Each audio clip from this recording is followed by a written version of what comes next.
Football is the ultimate team sport. All for one, one for all. But some days, you can't ignore the individuals. Robert Griffin III is the electrifying leader of Baylor.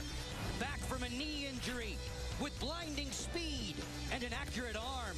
His TCU counterpart is Andy Dalton, a man rewriting the record books in Fort Worth with a win total worth its weight in gold.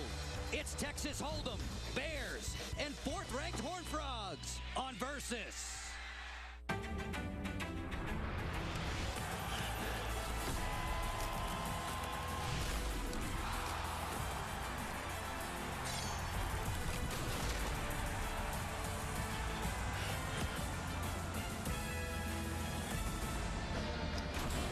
With temperatures in the 90s, Horned Frog fans are ready for a party. Go Frogs, man, let's go, Frogs! Woo! Woo! Big 12 Baylor bounces into Amon G. Carter Stadium to tangle with number 4 TCU. It's college football on Versus, presented by Windows 7. A very pleasant welcome to you. Alongside Kelly Stopper, I'm Joe Beninati. Playing big-time college football in these hot conditions is physically taxing, Kelly. But what about the emotional price tag on this game? Emotional price tag, you absolutely bet. These schools are 80 miles apart. Managing the emotions early in this heat is going to be extremely important today. TCU is well deserving of its number 4 national ranking. Great teams fare well on both sides of the football. Quarterback Andy Dalton leads the offense. And you can't get more experience than Andy Dalton. He does it everything. He manages the game well. He throws on the run. He makes plays in the passing game. But with his feet outside the pocket is extremely important.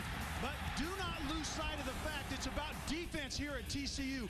Wayne Daniels, production, getting sacks. Tank Carter from that level number 2, sideline to sideline. And then the mastermind is still this guy right here. You can see the result. Gary Patterson's great defense. They're on track to have a very good defense this year. So that means the Baylor Bears have to fight fire with fire. Offensive spark plugs, Robert Griffin III, Kendall Wright, they must light up. If you're looking for a spark plug, Griffin is your man. Very dynamic, a big arm, once again, outside the pocket. If you get pressure, you got to get him to the ground or he's going to make you look silly. But at the end of the day, he has other playmakers. Wright is the guy out in space that will make people miss, and he can take it to the house. Oh, he's some kind of dangerous. Defensively, the Bears will hit hard and swarm to the football. Forcing turnovers would be great, but the challenge of corralling Jeremy Curley is no easy task. Kickoff straight ahead on Versus. Up-and-coming open-wheel drivers now have a defined career path that leads them directly to the IZOD IndyCar Series. The road to Indy provides drivers, teams, and sponsors an opportunity to gain valuable experience on and off the track, all with a clear-cut path of progression through 3 development series: the USF 2000 National Championship, the Star Mazda Championship, and Firestone Indy Lights, where drivers compete on the same tracks and venues as the IZOD IndyCar Series.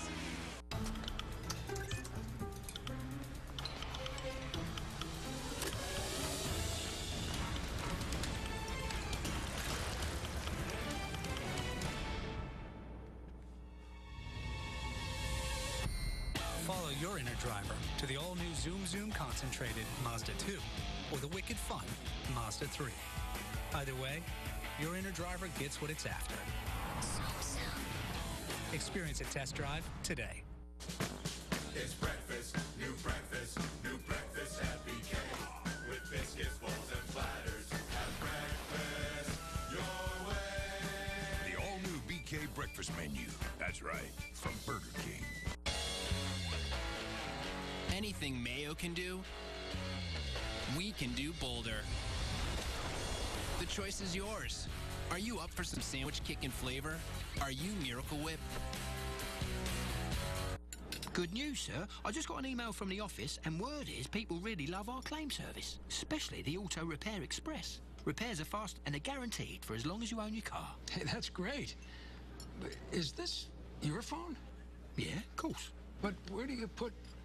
I mean, how do you carry... Here you go. Thanks. No, I got it, sir. Geico. 15 minutes could save you 15% or more on car insurance.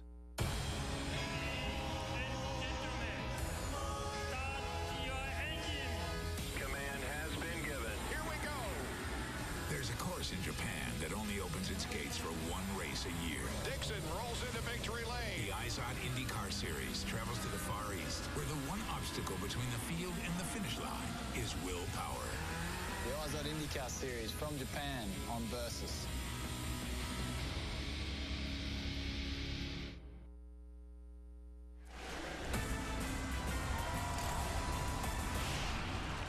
Just about set for Baylor and TCU today with college football on Versus. Lindsay Soto has the sideline covered this afternoon. And Lindsay, it's TCU football, a very hot ticket. Well, to put this into perspective, Joe, the last time these two teams played here, there were 9,000 empty seats. This time, over 2,000 people will be watching the game right up here in the standing room only section. To say that Fort Worth has caught Horned Frog fever would be an understatement. Not only has the mayor implemented Go Purple Fridays, asking school children and businessmen alike to wear purple on that day, but the owners of the buildings downtown have even started lighting their buildings in that color on Fridays. School applications are up by 2,000 since last year, and season ticket sales are up by over 25% from their previous high. I guess going to the BCS has its privileges, Joe. Yeah, it sure does, Lindsay. They have one heck of a team to follow here in Fort Worth, Texas. An intrastate matchup today. Out of the Big 12, Baylor comes to town dressed in white. The Bears won the toss. They elected to defer. It'll be orange, or rather purple and black clad TCU to receive with a pair of speed merchants waiting. Greg McCoy, Jeremy Curley back deep. Baylor's Ben Parks is ready to get this one going in front of a standing room only crowd. We are underway on Versus. 5 yards deep. It's a touchback. And the Horned Frogs get their first touch offensively. Quarterback is Andy Dalton. Just win, baby. No one's done it more as a QB for TCU than this man from Katy, Texas. He's the reigning Mountain West Conference Offensive Player of the Year. Does it with his feet and his arm. Head coach Gary Patterson tells us, Kelly, they just love his leadership. Yeah, and you can't get more experience in this guy in his 4th year as a starter, and he really downplays that. He said if you're going to be around long enough, Joe, obviously you're going to win a lot of games, but he is very good, has progressed in the offseason and getting more quickly through his progression in the passing game. They give him a lot of options as he comes to the line of scrimmage. This is 1st and 10 from the TCU 20. Play action for Wesley. Snap it out there. There's a Jimmy Young being driven hard out of bounds. And there's a flag.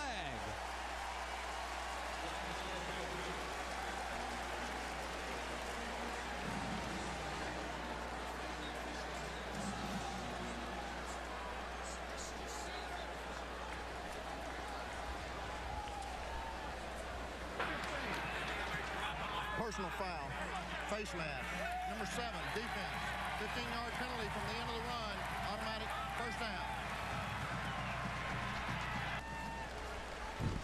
Antonio Johnson is that outside linebacker that is one of their speed guys, but you can see right there at the end of the play, I didn't actually see a face mask on that play. Little light going in, but Antonio Johnson is that guy from the outside that makes a lot of plays with his speed. Empty backfield, 5 wide, and then motion back. It's Wesley on the play fake. Dalton, a carbon copy, pitch and catch to the outside. Tight end Evan Frosch making the catch. The eHarmony starting lineups. Horned Frog offensive line, loads of experience with 4 seniors. Jake Kirkpatrick at center, one of the finest in the land. Backs and receivers just wind them up and turn them loose. Youth is served at tailback with Ed Wesley. Jimmy Young is the deep threat. Couple of first down strikes for Andy Dalton. They move inside Baylor territory swiftly. First running touch for Ed Wesley, a guy who's averaging close to 8 yards a pop this year. Baylor defensively, speaking of pop, the front 4 will play with it. Phil Taylor is massive in the middle at 350 pounds. The linebackers aren't very big, but they all arrive at the ball quickly. Chris Francis is the play-calling controller. And the secondary boasts 3 seniors. Clifton Odom is in for an injured Ontaris Bryan today. Chance Casey is another guy with very good range, as well as Tim Atchison. 2nd and 7. Wesley hammers his way for first down yardage, dropped down at the 30. Byron Landor makes the tackle for Baylor. And Wesley is more of a pounder. He can, or actually Wesley, he's actually the glider, kind of gasher type of guy. It's Tucker that they like to get the tough yards inside, but Wesley obviously can take it up in there as well. Sophomore from Irving, Texas.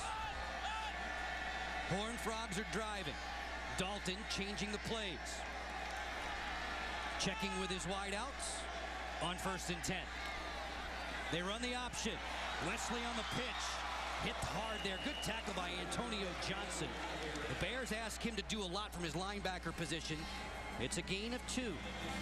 Antonio Johnson is really a guy with safety type of skills, but now he's that fast outside linebacker, and you can see right there he gets off the block from Curley inside, and he was the contained guy outside, Joe. Him getting off the ground was extremely important. 22-year-old senior Kelly, he's there for him every day. This is his 18th straight start. 2nd and long, let's call it 2nd and 8 for the Horned Frogs. Dalton in the gun. Looks over the middle on the post, wide open, touchdown! Jeremy Curley, a 28-yard strike.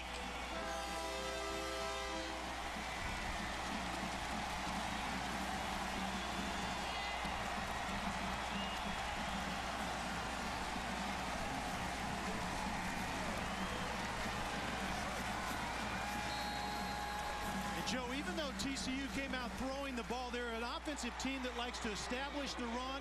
They ran it a couple times, and then off a play-action pass, Dalton finds Curley really uncontested into the end zone. Ross Evans on for the extra point try. Smacks it on through. This TCU team is known to jump on people early, Kelly. They do it on their very first drive of the afternoon. And Curley is that guy off the play action that they want to get involved in this game plan early. TCU ran it a couple of times, and then they come off of that play action pass, and there's the ISO right there. And Johnson is number 7. He had to engage Curley, and he didn't do that. He got peeking inside at the play action pass, and then it's easy for Dalton to Curley in the end zone. Jeremy Curley, such a playmaker. Redheaded Andy Dalton over there on the phone. You can see him from a mile away. Yeah, that head of hair QB doesn't have to do with the heat today. Such a winner. These guys, though, when they get cranked up offensively, is you can see they get in that red zone, they convert, they put it away. And they do it quickly. Longest drives under 5 minutes. They're a quick strike offense right now, at least early in the season.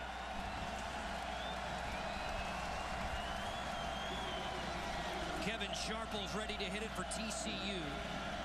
Terrence Williams, the deep man for Baylor, number 2 in the white. End over end. Terrence Williams from the 9. Swiftly across the 30. Where Baylor will begin offensively after a 24-yard return. The offense led by Robert Griffin III, the man to watch today. Sophomore from Copperas Cove, Texas. If you blink, he's going to run by you, even with a surgically repaired knee. The coaches tell us he's packed on muscle, Kelly, and that makes him very solid looking in the pocket. Yeah, if this young man is any more physically gifted than he was before the injury, I don't want to meet this guy on a football field. Fantastic speed. I mean, world-class speed as he's in the shotgun to start for Baylor. They run the option. Horned Frogs string it out. Corey Grant makes the stop defensively. The eHarmony starting lineups, the O-line pretty young, featuring 2 Canadians, eh? Left tackle Danny Watkins from beautiful British Columbia on the NFL radar. Backs and receivers. They're going to spread you out. Jay Finley runs angry. Kendall Wright makes catches every week. And it'll be extremely important for this Baylor team as a whole, but this offense in particular, to be composed early in this game. After the loss of 5, Griffin to throw. Protection starts to break down. We hear whistles. Illegal procedure, the preliminary indication. False start. Offense. Number 1. 5-yard penalty. 2nd down. And number 1, Kendall Wright was actually going in motion. Go ahead and finish the lineups there, Joe. I can do that. It's a 4-2-5. Daniels is the latest version of a sack-happy lop up front. TCU's terrible 2 at linebacker. I mean that in a good way. Tank Carter, Tanner Brock, they find their targets. The secondary has changed at the corner positions, but as usual, these 5 fast, physical. TJ Johnson is the glue back there. Jared Salubi has entered the backfield for Baylor. Griffin the third to throw. Scampers away from pressure, and then he's knifed down. Stanley Mapunga hovered on top of the quarterback. A pickup of 3.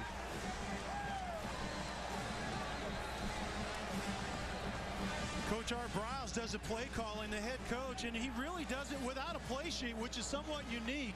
It's all about instincts, and you can see what he's done in 3 seasons as the head coach. He really seems to have a foundation in place right now. You're seeing more and more athletes show up on that side of the field. Gary Patterson's marks are just terrific here in Fort Worth. He's brimming with pride over this confidence, over this program and what it's achieved in recent years, and they are week by week earning national respect by the bushel. Deservedly so.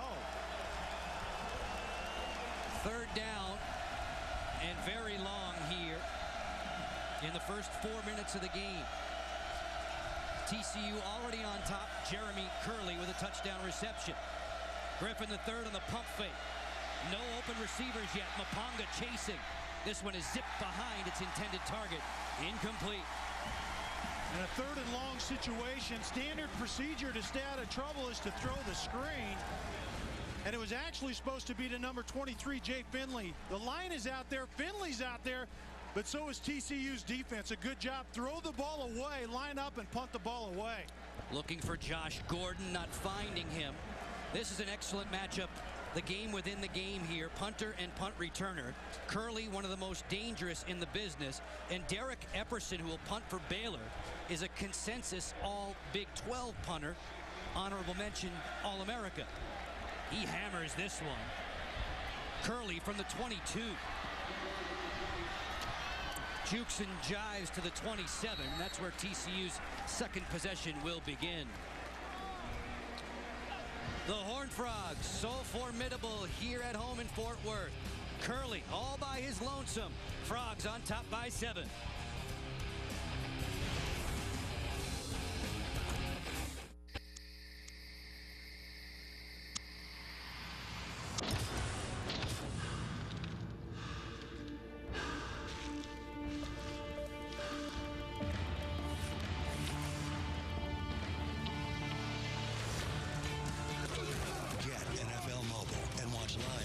Sunday night NFL games and NFL Red Zone.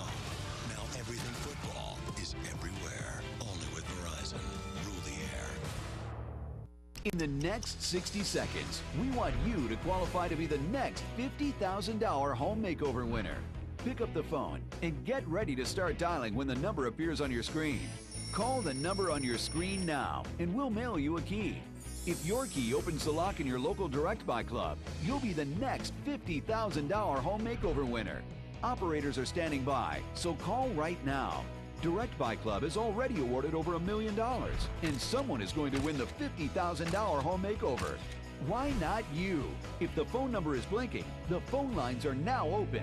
Call now to receive your key and an invitation to your local Direct Buy Club, where members can save thousands or more paying low direct from the source prices on big ticket items like kitchen cabinets, home furnishings, flooring, bathroom fixtures, and so much more. Call now and get your key to winning a $50,000 home makeover. Someone is going to win the $50,000 home makeover. Why not you? Cruising down University Drive here in Fort Worth, Texas. Plenty of purple on display, and I think I have to take 35 West to the airport tomorrow, but I'm not sure. I'm not going to worry about that. Big crowd inside of Amon G. Carter Stadium. It's College Football on Versus, presented by Windows 7, with a 4th-ranked Horned Frogs on top of in-state rival Baylor by 7.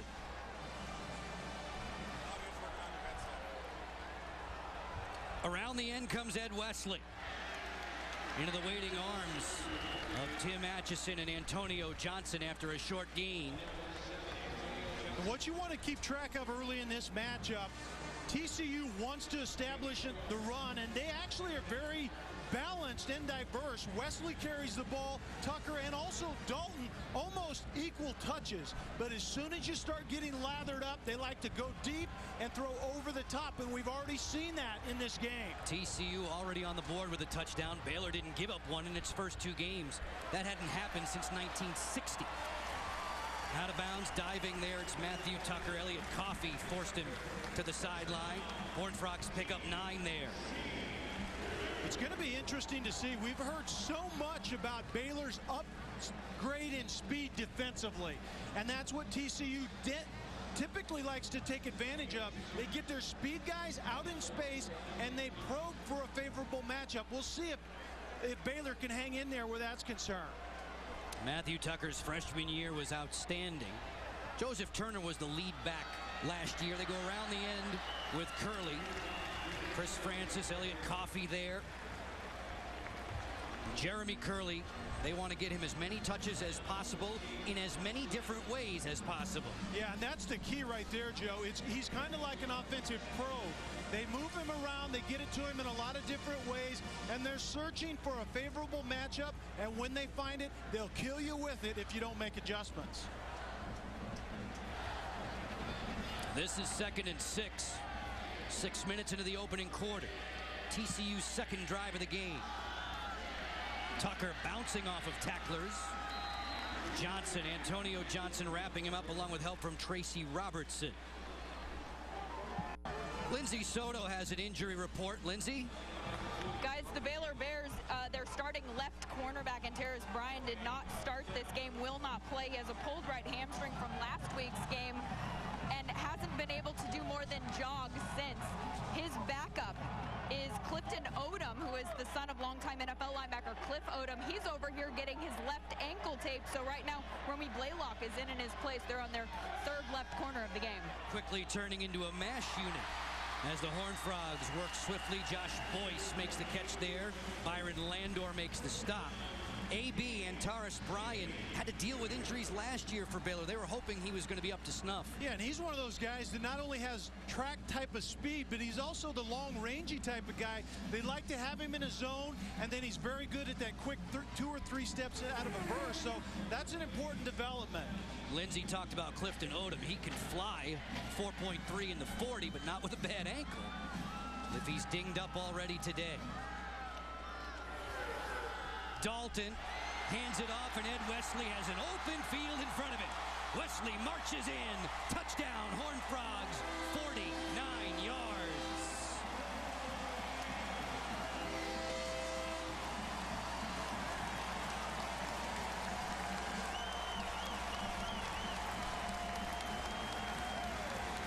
Well, Joe, if Baylor's going to load the box, you better make a tackle, because there's nobody in the secondary when Wesley gets into it. Baylor Bears in their green and gold under siege in the first half of this first quarter. Place kicker Ross Evans missed one of these last week, ending a long string for himself. No problem there. Horned Frogs on top 14-zip here in Fort Worth. Ed Wesley, he's the glider in the backfield. Well, this is the fast lane to freedom. All alone for 49 and 6 points. Having a great year on the track, man. Hey, thanks, Kevin. Nice job on the tour. Hey, you know what we should do the next time we win? Imitate each other's victory celebrations. We should do that. Yeah. Gear up with great deals at Bass Pro Shops, like Redhead Tech Hooded Fleece Sweatshirts for only $24.94. Save $30 on Redhead Bighorn Boots, and the Moultrie GameSpy D55 game camera is only $89.94. Bass Pro Shops, your adventure starts here.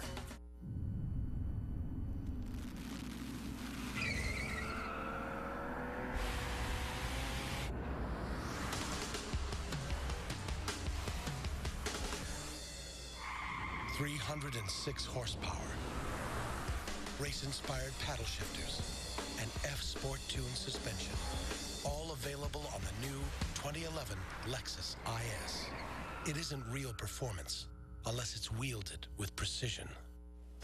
Monday on the Daily Line, presented by Keystone Light, Cardinals linebacker Joey Porter talks to us about the rash of injuries in the NFL. Our baseball insiders give their predictions for the pennant races, and we give you a full recap of the weekend in both college football and the NFL. That's Monday at 11 on the Daily Line, only on Versus.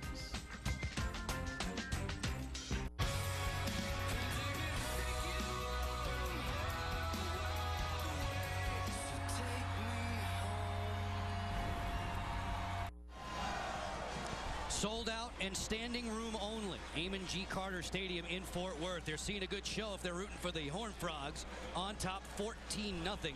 Ed Wesley, the latest to strike. And Kelly, over the first two possessions, they've been letter perfect. Oh, they have. And when TCU can establish the run and then play action pass over the top of it, they're extremely difficult to defend.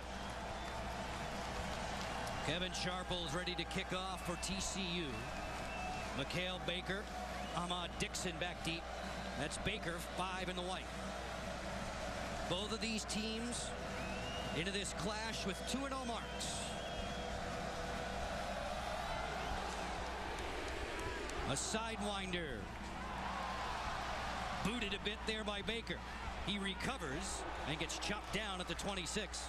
A return of 21 yards as we revisit the TCU score. And what we need to look at is Baylor wants to get up to the line of scrimmage, but Byron Landor isn't going to recognize the motion guy does not have the football. You have to have better reading and diagnosing. He's the last defender back there. When he misreads this, there's nothing left in the way of Ed Wesley. A simple strike for TCU and a 14-zip advantage. K'Ron Johnson, Jay Finley in the backfield with Robert Griffin III. His dad, Robert Griffin Jr. On the handoff, the hard-running Finley with a solid-looking gain of 12. Colin Jones there to make the tackle. And this is the Robert Griffin III effect, because TCU wants to make sure the quarterback does not have the ball, and then it's just Finley right up the gut. That's the focus is on the quarterback, but Finley is a very good runner, especially inside.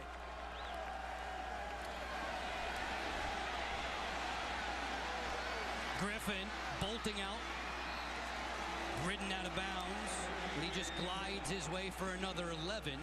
Colin Jones getting a starting assignment today with Tyler Luttrell injured, a hamstring injury keeping him on the sideline.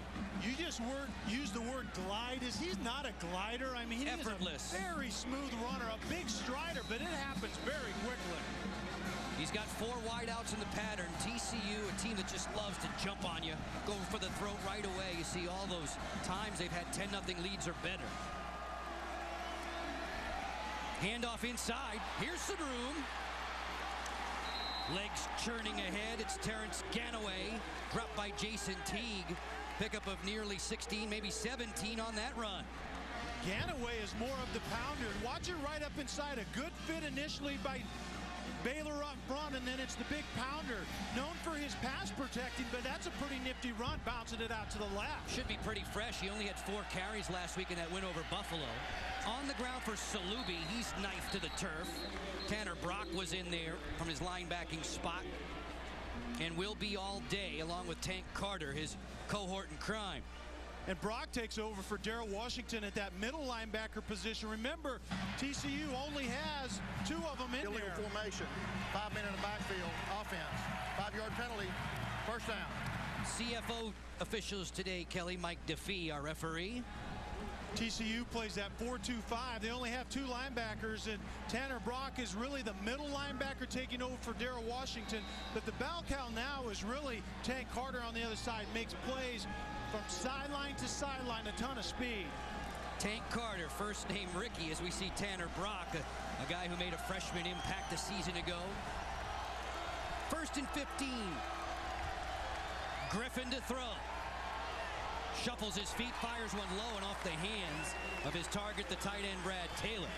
Jones was running in coverage.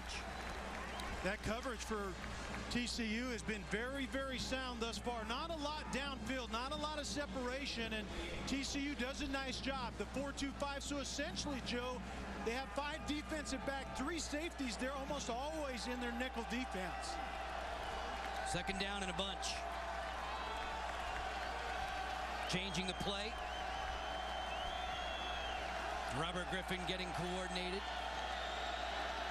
on this 2nd and 15. TCU showing blitz. Griffin over the middle on a crossing route. That was behind his target there. Flashing open Kendall Wright. College football on Versus today, presented by Windows 7. Along with Kelly Stoffer and Lindsay Soto, I'm Joe Beninati. So glad you've tuned in for us. Just the third meeting between Baylor and TCU since the Southwest Conference disbanded back in '95. Griffin trying to diagnose this 3rd and 15. Throws quickly into the flat. K'Ron Johnson was dropped by Tanner Brock. A pickup of 7. This is kind of a tweener distance. That might have been a maintenance. Actually, it looks like they are going to go for the field goal, but Aaron Jones has a big leg. But normally, if you don't have a big leg, you would typically maybe go for it right here on 4th down. It's a stifling day, Kelly. Temperatures in the mid-90s. What subtle wind there is will be at the back of the place kicker here. Aaron Jones, good from 30 and 48 last week.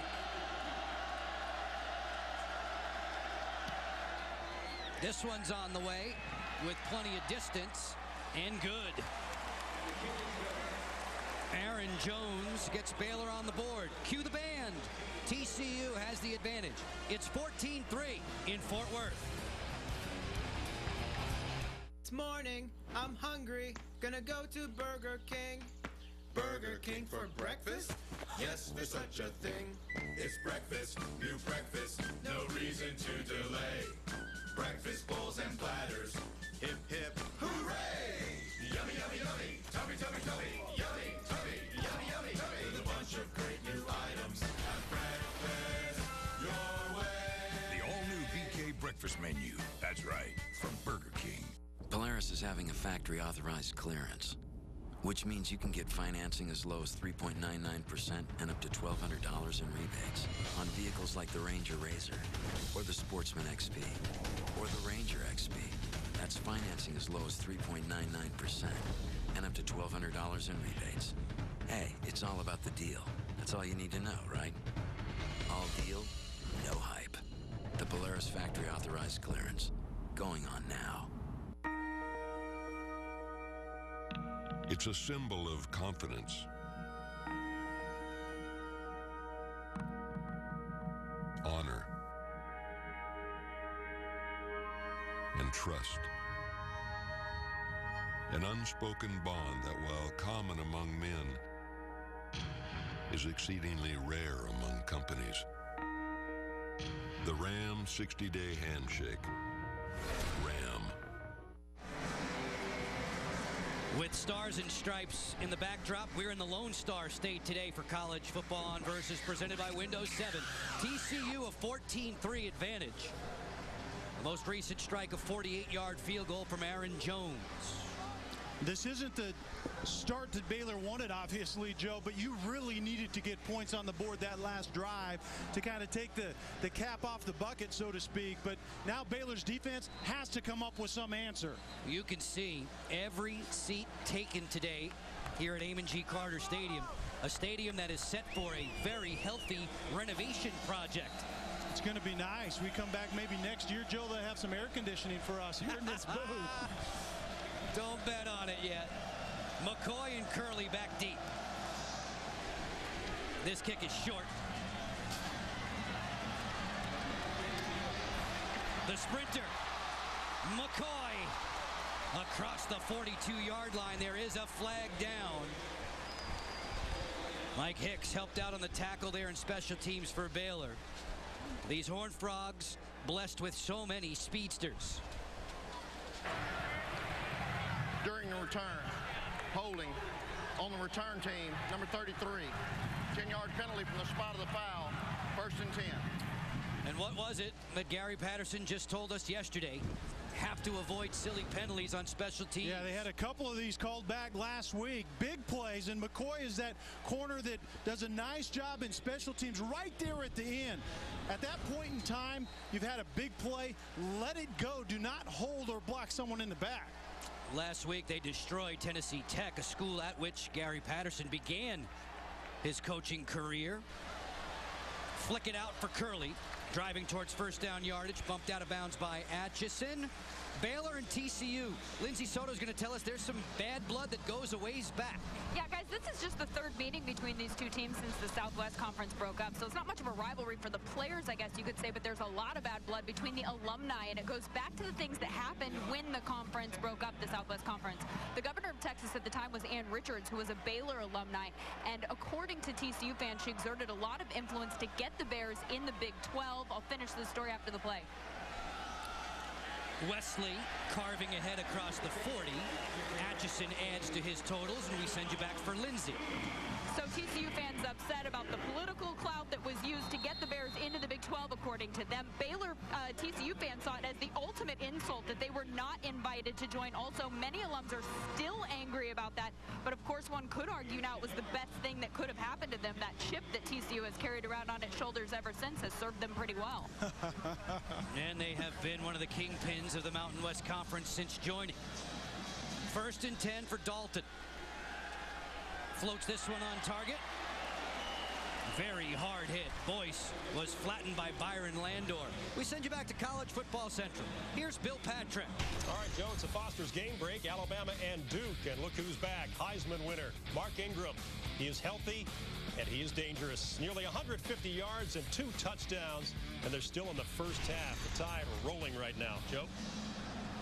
Yeah, Bill, they've been impressive. First 2 games, Kelly, without Ingram, without Marcel Darius, maybe their best defender, and still they roll right along. A Duke team that's 0-10 all time against teams ranked #1. This handoff for Tucker on 2nd and short. Baylor doing a better job inside of trying to get off those blocks, and TCU established the run in the first couple of drives, but this is the first short yardage situation. Remember the matchup inside with Phil Taylor, number 98, the nose tackle, on Kirkpatrick, that center. It should come into play right here. Dalton's been pretty good there. Those numbers were pristine. Curley, the motion man. 3rd and short. And the interior of the Baylor line stiffens there. Antonio Johnson racing in with the help of Phil Taylor. Taylor, you mentioned all that weight, all that bulk in the middle. You see big number 98. Yeah, 98 lost 25 pounds. He's in much better shape. Remember, he transferred from Penn State, had to set out a year, played last year for the first time, and just quite frankly didn't ever arrive at his sea legs. Big down right here for Baylor. Taylor is telling everybody he wants to redeem himself from last year. Gary Patterson's club going to go for it on 4th and short. 4th and 1. On the end around, dangerous. Curley with plenty of wiggle. All the way to the Baylor 31. Coaches were telling us if Jeremy Curley gets off to a good start, he's dangerous. That's a 16-yard run. He's already put 6 points on the board. And you target guys like this early in the game if it's a guy that needs to get off to a quick start. I think, Joe, Curley might be off to a quick start. Yeah, you could say that. Jared Anderson was saying just that yesterday. We get him into it early, you can expect big things. 1st and 10, TCU moving it again. Dalton, pitch and catch. Breaking loose on his way to the house is Young, and he's just cut down. Atchison got over at the last instant after a pickup of 29. Chance Casey missing the tackle, and right now Baylor is playing off coverage, meaning they're a little bit soft. If you're fast in the secondary, I think you're going to have to challenge these wide receivers for TCU, and certainly Casey has to come up and make that play.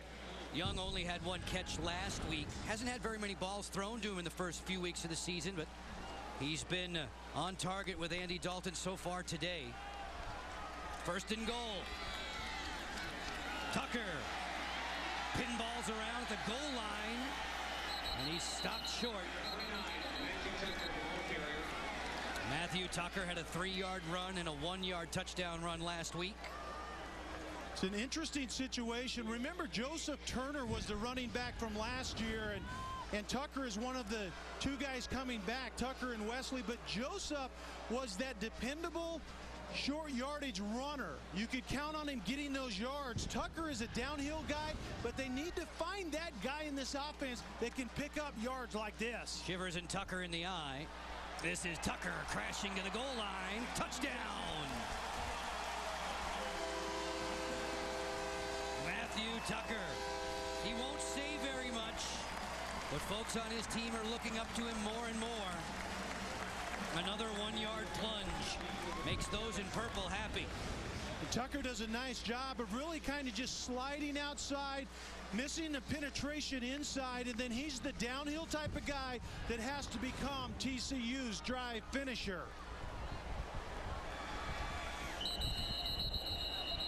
Evans lining up for the extra point try, and there are whistles. I think a review's coming. Previous play is under further review. Line judge on the near side of the field, Kelly, went arms up, touchdown right away. Yeah, and I think he has the best view of this whole thing, but it's going to be under review. But Tucker's that guy. Last year was kind of not necessarily a 3-man rotation, but Joseph Turner was the veteran, the dependable guy, but he was also the short yardage, drive finisher type of guy. We can see right here, if Tucker penetrates right at the end, it looked like it to me. It's not about the body, it's about the position of the football. It just has to penetrate the front edge of that line, and good night. It looked like he was several inches into that. This should be a great look at it right here. Ball penetrates, that's a touchdown. Byron Landor, the 22-year-old senior from Lake Charles, Louisiana, digging in there. Did not appear that he kept Tucker out. I think this is a no-brainer. CFO officials today. Referee Mike DeFee waiting for the ruling from on high. After review, the play stands as called on the field. Touchdown. And it has been a ruthlessly efficient TCU team in the first 14 minutes. Yeah, our Browns knows absolutely no answers defensively for Baylor. And the defensive mind on the other side, Gary Patterson certainly likes what he sees out of his offense.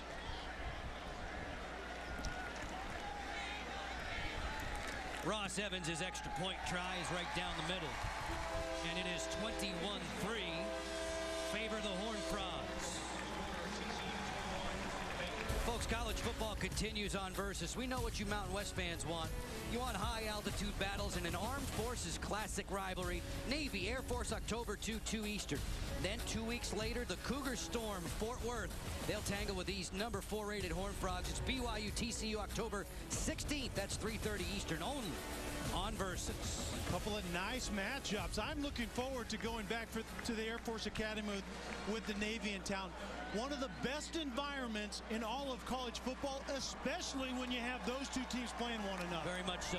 Mascot Super Frog there was making some friends in the stands. 21-3. TCU, their last few possessions, they have been racking up the points.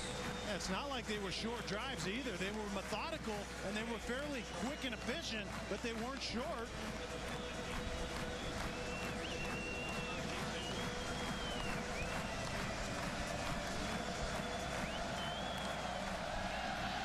Terrence Williams prepared for this one from the 7. Racing his way towards the sideline and punched out of bounds there. TCU on top, and Coach Gary Patterson explains his team's pyramid progression. Pyramid is just like climbing a mountain. The closer you get to the top, the air is thinner. It's harder.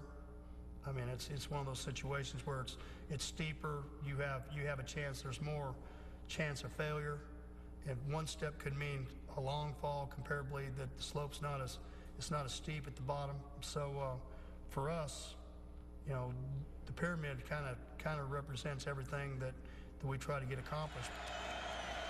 They want to put plenty of purple on that board. No splotches of white. Griffin connects with Terrence Williams. Williams had 6 catches last week. That was a career high for himself.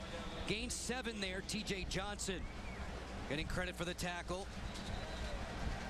And Baylor going up-tempo, kind of a change of pace and getting right to the line and trying to get their offensive fluids going a little bit.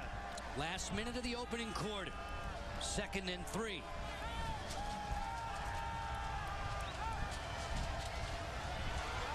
Griffin keeps. Darts outside, breaks 2 tackles, and gets flung to the surface by Colin Jones. And that was a true, excuse me, Joe, that was a true quarterback read. And TJ Johnson, one of those safeties we talked about, number 3, has to come up and support, kind of drive down that alley to get the quarterback. But he underestimated the speed of Griffin on that play.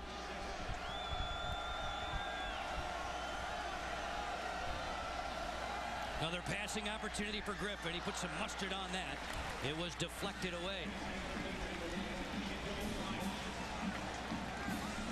They want Griffin's completion percentage over 60. Not exactly where they want it just yet. His career numbers, though, first ever 1,000-yard QB rushing at Baylor. And he certainly brings that to the offense with his feet. But you're right, Joe. He has to be more efficient in the passing games. Get more quickly through your progression, find the right guy, and then throw an accurate pass in the end.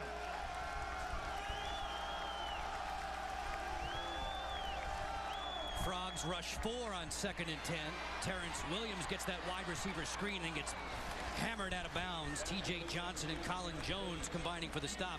It's a pickup of 12. That's a play Baylor likes, and they like to fake it and then run a go off of it. You're right. It's really kind of the smoke screen. You have a wide receiver blocking out front right there, throwing at the knees, and then it's the receiver taking it up the field as fast as he can in Williams. But, Joe, you're exactly right. Look forward somewhere down the road for that receiver that's blocking to actually go down the sideline and try to get a home run over the top. In-state rivals, Baylor and TCU. The 4th-ranked Horned Frogs ultra effective. A 21-3 leader here in Fort Worth. They came out of the tunnel with plenty of fire. Andy Dalton helping to lead the way. Gary Patterson's troops in front by 18 after 1 for the Horned Frogs.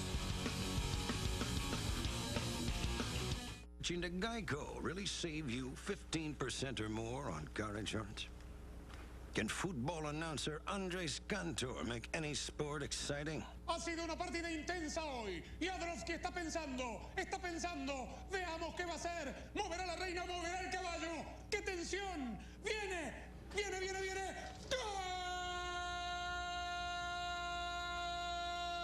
Geico. 15 minutes could save you 15% or more on car insurance. Now to speak Australian.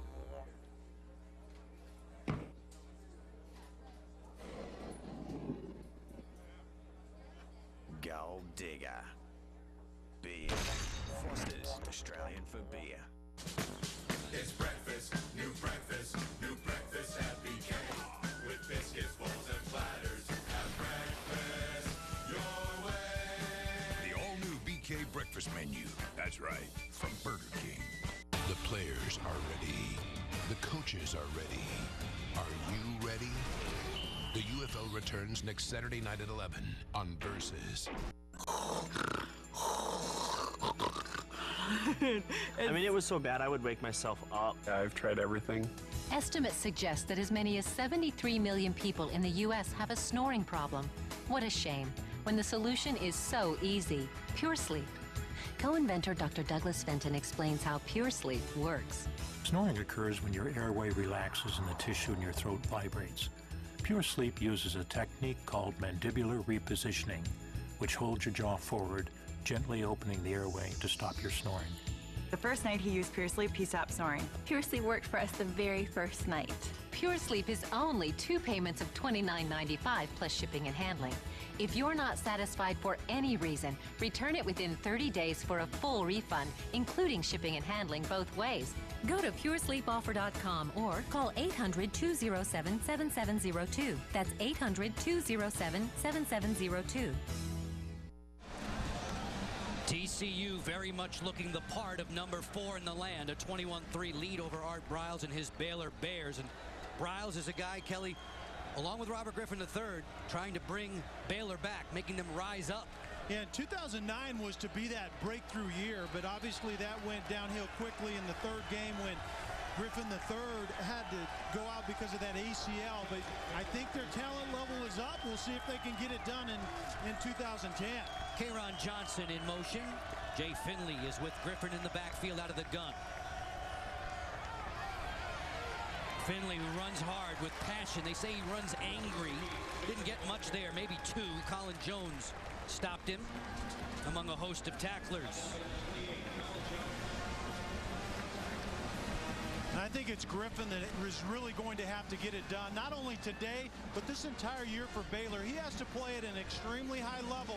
They need more out of Robert Griffin III in the passing game, and we haven't seen it yet today, Joe. Scored a lot of points last week, they did. And Robert Griffin was giving the salute signal. His dad, Robert Jr., served in Iraq. In fact, there was one Robert Griffin III birthday where his dad was deployed on the very same day. Mom and Dad, Baylor, so influential in this youngster's upbringing and athletic career. 21-3 for TCU, and Robert Griffin was thinking about TCU and what they've accomplished in recent years, and he offered a pretty interesting quote. Look at the Horned Frogs. You won't see the best athletes in the country, but all the winning that they're doing, people are buying in, and you know, maybe they're not world beaters, but they're starting, they have believed. Yeah. Yeah, and I don't disagree necessarily as far as the overall talent level, but rest assured, you do not want to say that in a game like this unless you can back it up. TCU has been there, done that at a BCS game as early as last season, so you got to bring it, Robert Griffin III, if you're going to say something like that.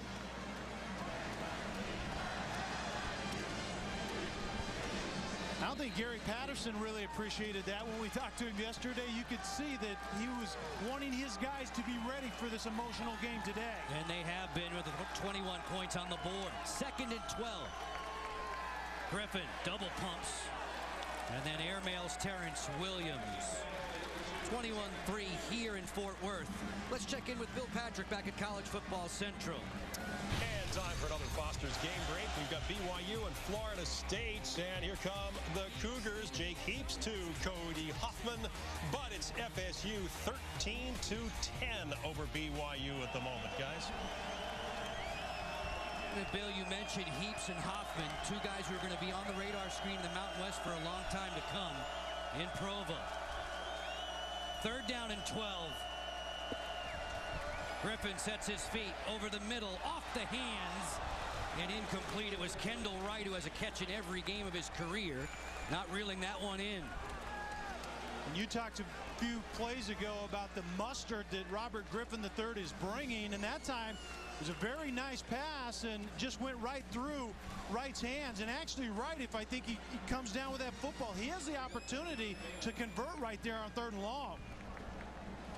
Griffin just 3 for 9 in the first couple of quarters. Derek Epperson ready to hit it. Had a long of 60 last week. Dangerous Jeremy Curley waiting to get his mitts on. This one's off the side of the foot. Curley covers it up at the 9. There is a flag down. 33 yards on the punt. And we'll wait for the zebra stripes to confirm.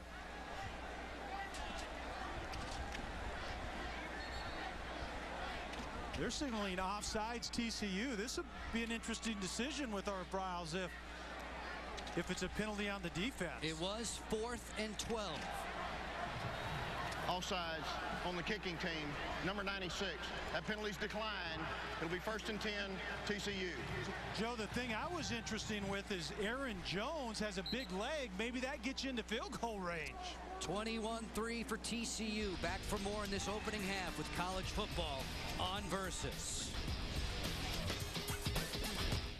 And now I'll turn it over to the Gecko. Ah, thank you, sir. As we all know, Geico has been saving people money on RV, camper and trailer insurance, as well as motorcycle insurance. Oh, sorry. Technical difficulties. What about this? What's this one do? Maybe that one. Okay, let's keep rolling. We run motorcycle insurance? Take 15 minutes to see how much you could save on motorcycle, RV, and camper insurance. I came for the International Studies program. To study marketing, political science, Psychology, music, economics. But at Baylor, I came away an all-star. I volunteered. Became a mentor. Strengthened my faith on a mission trip. Saw the world through study abroad. Found my calling on the stage. And brought light to a village in Honduras. There are 14,000 all-stars here. Will you be one of them?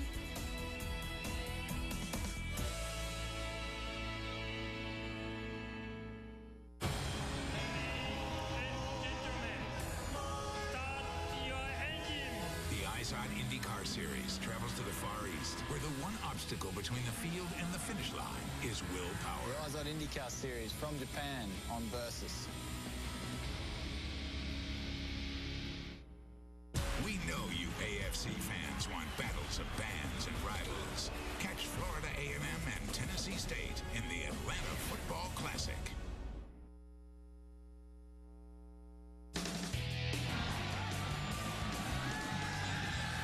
Kelly, TCU came out firing today. Yeah, on all cylinders. You'd expect that from an experienced team, and you had Wesley running the football and then going over the top. Dalton to Curley, we saw the play before, and that's what you see, a diverse offense with many weapons that Dalton can go to. 1st and 10 for TCU, averaging 10 yards a pop. Dalton running effectively. Scampers out across the 20 to the 23. Give him close to 14 there. Number 14 runs better than it looks, doesn't he? He doesn't look exactly comfortable, but he's very efficient. And remember, this running game from TCU really is three-pronged. Dalton can carry the ball, had 20 carries coming into this game, but then you have Tucker, and then you have Wesley. A lot of guys can carry the football effectively for the Horned Frogs. Dalton was kidding around with the local media. They were trying to compare him and Robert Griffin III running the football. As Dalton holds again, keeping this one close to the 27. 4 yards on the gain. Byron Landor ushered him out. But Dalton had a good-natured chuckle. He said, I'm probably not going to win any races against Robert anytime soon. You know, but what's interesting, Joe, it gives TCU the ability to keep expanding offensively. It was Wesley inside early off that quarterback read option. It is an option. The quarterback can keep it, and now Dalton is seeing that and expanding to the outside with that option run. Sends 3 wideouts to the wide side of the formation. Here's that quick screen inside. Jeremy Curley, they have made a mission to get him the ball in this first half. At least a half a dozen touches. Yeah. And those are design touches, and it's kind of a target type of guy Curley is. How can we get him the ball? And it's almost he has his own special list on the play sheet. This is when we want to get number 85 Curley the football. How often and how early do we need to get it done? Dalton hasn't had a pass hit the turf yet. Logan Brock, reserve tight end in short motion. Dalton's 10 for 10. Antoine Hicks, who didn't play last week, is pretty close to first down yardage. As we check in with Lindsay Soto for more. Joe, you would be pretty hard-pressed to find a more popular person in Fort Worth these days than Andy Dalton. Everyone you talk to raves about this guy. The guys on the team look up to him. The fans love him. He was the last guy on the field on fan day, signed every autograph, took every picture. When it came to his attention recently that a couple of boys that came to practice had been getting teased at school about their red hair, he went out of his way to meet them and tell them he thought their hair was cool. He says it is important to him that he's remembered for the way he is off the field. He says that's way more important to him than the things he does on it. Yeah, Lindsay, he's been a hero to very many people here for a lot of different reasons. And just look at the resume, look at the background. It's impressive. And Gary Patterson has talked about that this is the perfect guy to represent your program. And if we want to teach young people that are playing this game in universities all over the country, emulate this guy. He's the benchmark. His offensive coordinators don't even want to think about him being a senior and moving on next year. This handoff for a short gain if any. Hosting just one race a year, the Izod IndyCar Series makes its annual stop at Japan's exclusive twin ring Motegi. 2 races left, a tight point standing. It could be the most pivotal race yet. Teammates Will Power, Dario Franchitti, and Scott Dixon all battle it out. Indy, Japan 300. Tonight, 11 Eastern, right here on Versus. Guys going full throttle, similar to the way TCU has been offensively in this first half. 2nd and 10 for Dalton. Right on the money for the tight end, Logan Brock. Brock dragged to the earth by Byron Landor. Big play for TCU. They're deep in Baylor territory again after a pickup of 25. And Baylor wins first down, gets TCU into 2nd and long, and then it's just a 2-man route. They call it a smash route, and you can see the tight end Brock going to the corner. You had Wesley out into the flat, and a very good, decisive, and accurate throw by Dalton. Kelly, in its last 6 games at home, TCU has over 270 points. Dalton looking for more.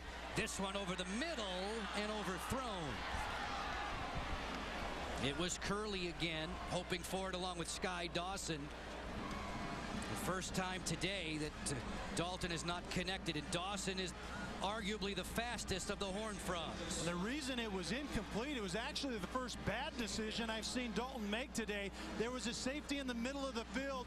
That means a post route is off limits. The middle is closed, and Dalton threw it down there really in traffic. Landor, if he could have picked the ball up in the air, could have picked that one off. 2nd and 10. 4 minutes and change into the 2nd quarter. Snap it out there for Young. Hanging on to him was Chance Casey.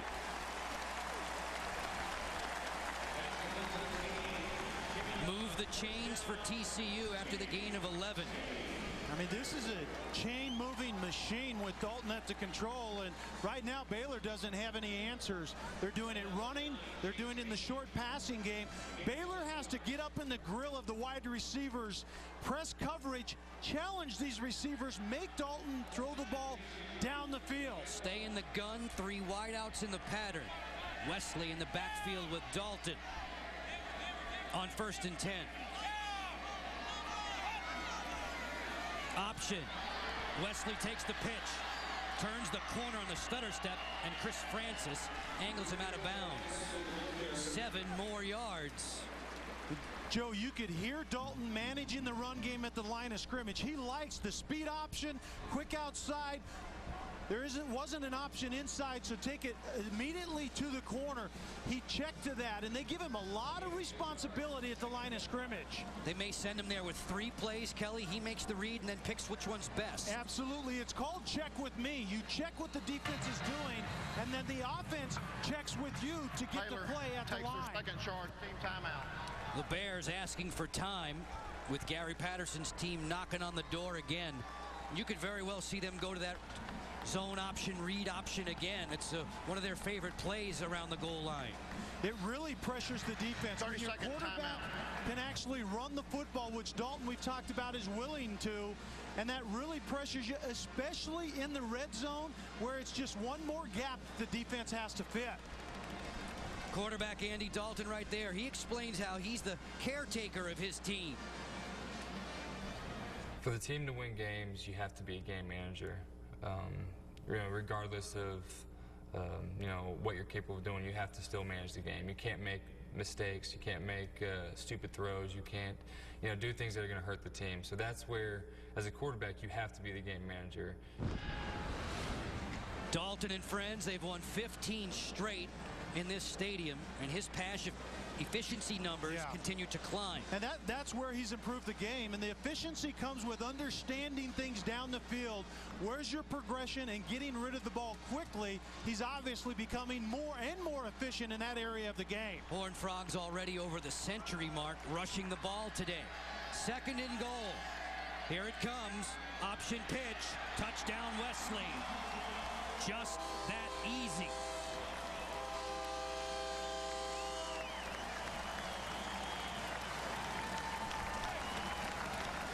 I told you they'd come right back with that same looking play. That was the exact play. It didn't just look like it. It was the same play. You're exactly right. The speed option which means get to the edge quickly. It's quarterback keep with Dalton or pitch it to Wesley, and at the end of the day, way too easy by Baylor's defense. Boy, those two sophomores, Wesley and Tucker, are they ever touchdown makers? Evans for the extra point try, and it comes right into your living room. It is 28-3 for TCU. Ed Wesley and Andy Dalton hooking up on the option, and they're running over Baylor in Fort Worth.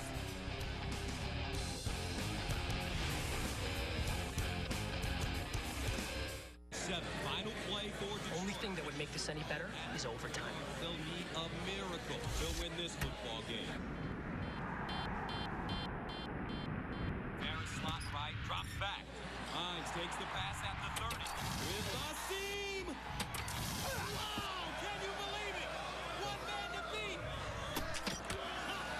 We're headed to overtime. Buffalo Wild Wings, you have to be here. Field goal for the win. Know that struggle to lift your neck and back with crunches? No more. Introducing Ab Rocket, the ab training secret that takes painful, boring ab exercises and makes them easy, fun, and effective. Just look at the results these people achieved in just 30 days with the Ab Rocket training program. With Ab Rocket, just sit and relax on the backrest and rock back. Your neck and back are supported on the contoured backrest while it provides resistance as you relax back, so you don't just fall backwards. Then, the resistance assists you with that difficult upward motion, giving you an easy liftoff. Plus, the soft cushion rollers on the backrest glide back and forth for an incredible massage. Today, Ab Rocket can be yours to try for 30 days for just $14.95, and we can ship it to you for free. You get the innovative Ab Rocket machine, the Blast Away the Calories meal plan, plus a 20-minute fun rockin' cardio dance party to help you lose pounds and inches fast. Call now to take advantage of this amazing offer to try it for 30 days for just $14.95, and we'll even ship it to you for free. Call now. I'm Bill Patrick. Coming up on the Geico Halftime Show, I'm joined once again by Roland Williams and Glenn Parker. We will analyze all the action from the first half in Fort Worth. Then Glenn and Roe will go head-to-head once again as they debate some of today's big, juicy topics. Joe? And I'm hearing, Bill, there may be some debate on Bama's top tailback of the moment, or maybe some thoughts on another Texas showdown. We're enjoying one here in Fort Worth. TCU has the upper hand on Baylor, 28-3. Terrence Williams back deep.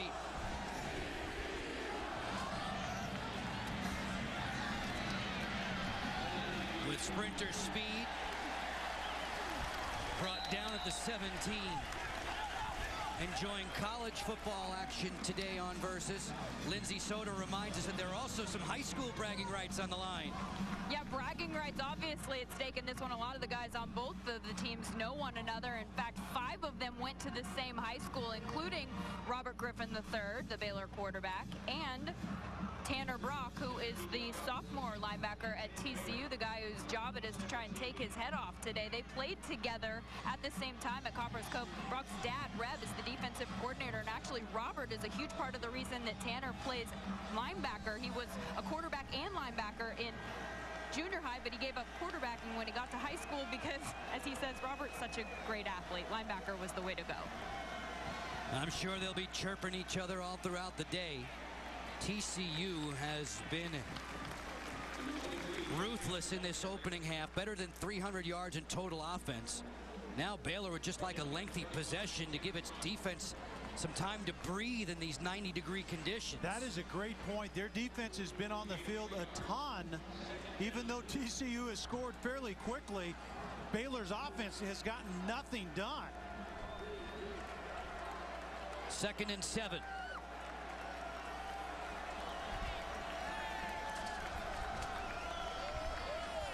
Robert Griffin III staying on the ground here. Ooh, that was a hard hit delivered to Jay Finley.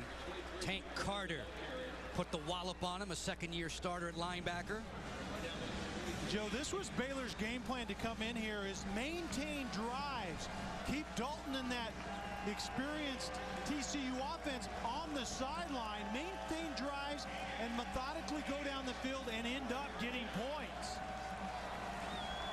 Bryles and Griffin, you mentioned it earlier, Two of those guys pretty much attached to the hip. Griffin III was headed for Houston with Griles and decided to come to Baylor. Finley doesn't get much here. There's a flag down. Colin Jones interrupting the play.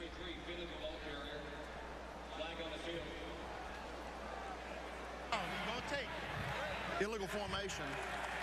5 in the backfield. 5-yard penalty. 3rd down.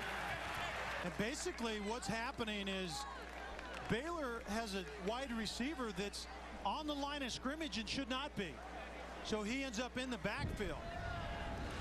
But you have to be able to do the right thing. And actually, they may be calling this offensive lineman right here in the backfield because that's a deep position by that right tackle. I think that actually may be the culprit right there. Those guys have to be on the line of scrimmage.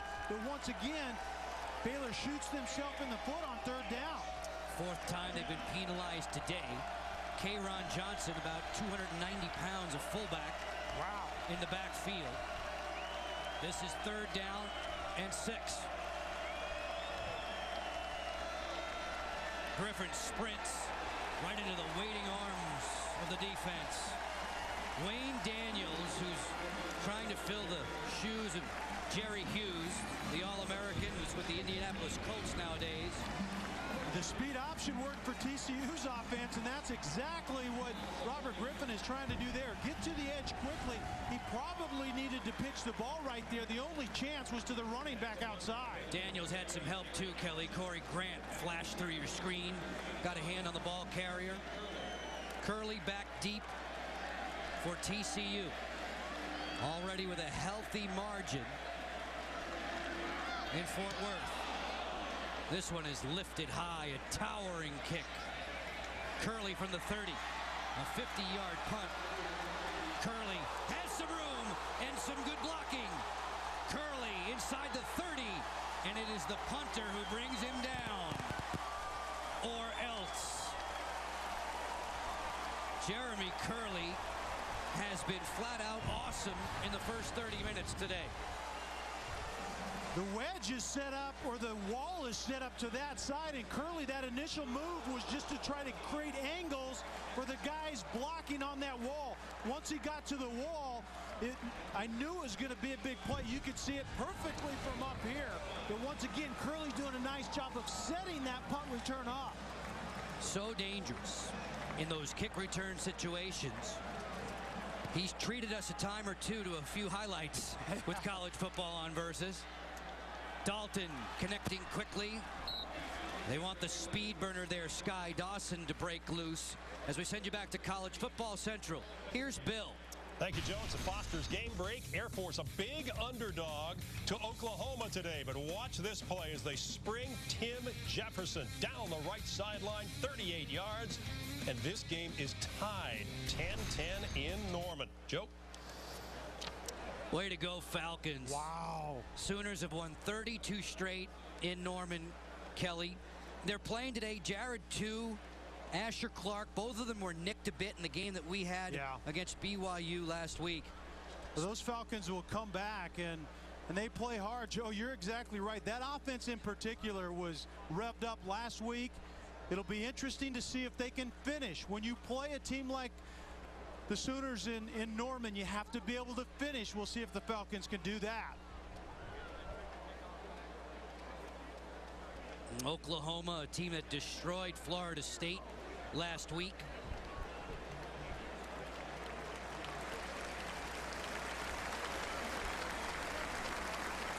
Tracy Robertson being tended to on his way to the sideline. 20-year-old junior from Houston, Texas. They've bulked him up to about 280 now for some added pop. Yeah, they moved Robertson from the defensive end position, bulked him up like you said, and moved him inside at the defensive tackle position to try to give him a little bit more quickness on that Baylor defensive line. Jonathan Jones to the wide side of the formation. Tucker straight ahead. Bumped down. Last man off the pile will be Tim Atchison. Antonio Johnson in there after the pickup of 5. Both Tucker and Wesley have been productive in the early stages of the season, and especially today. And I like the diversity of what TCU can do, and obviously Curley gets the ball in a lot of different ways, but the way they run is in this offense is very diverse as well. Flexes back into the backfield, takes the handoff. Curley around the end. Curley looking for the pylon, not going to get there. Byron Landor convenes at just the right time, or else.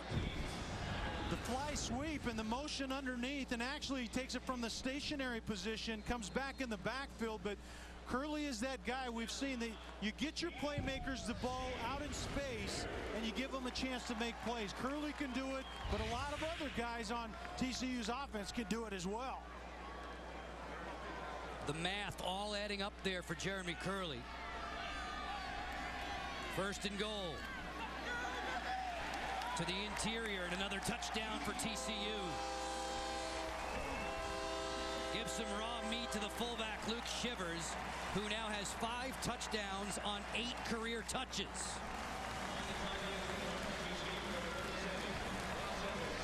Right now, it doesn't really matter who TCU gives it to, Joe. It ends up in the end zone one way or the other.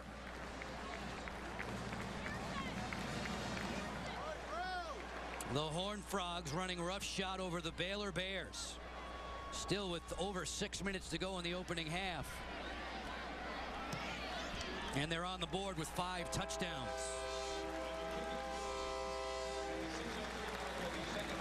TCU can do the quick strike thing, and they can also bloody your nose on the goal line.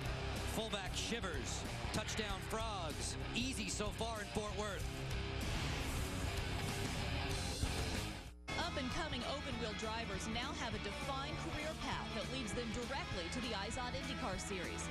The road to Indy provides drivers, teams, and sponsors an opportunity to gain valuable experience on and off the track, all with a clear-cut path of progression through 3 development series: the USF 2000 National Championship, the Star Mazda Championship, and Firestone Indy Lights, where drivers compete on the same tracks and venues as the IZOD IndyCar Series.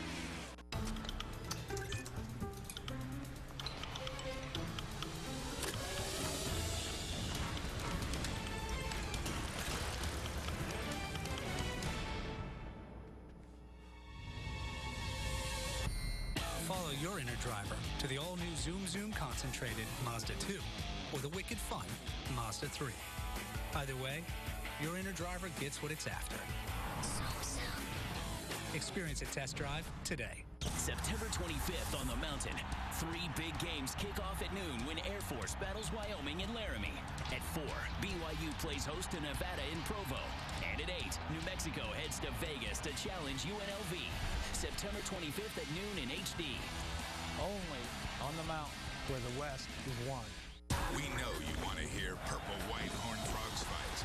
Catch BYU at TCU, Saturday, October 16th at 3:30. We know the Mountain West. TCU 4th ranked in the land, a comfortable leader. Just past the midway mark in the second quarter and on top of in-state rival Baylor out of the Big 12, 35-3.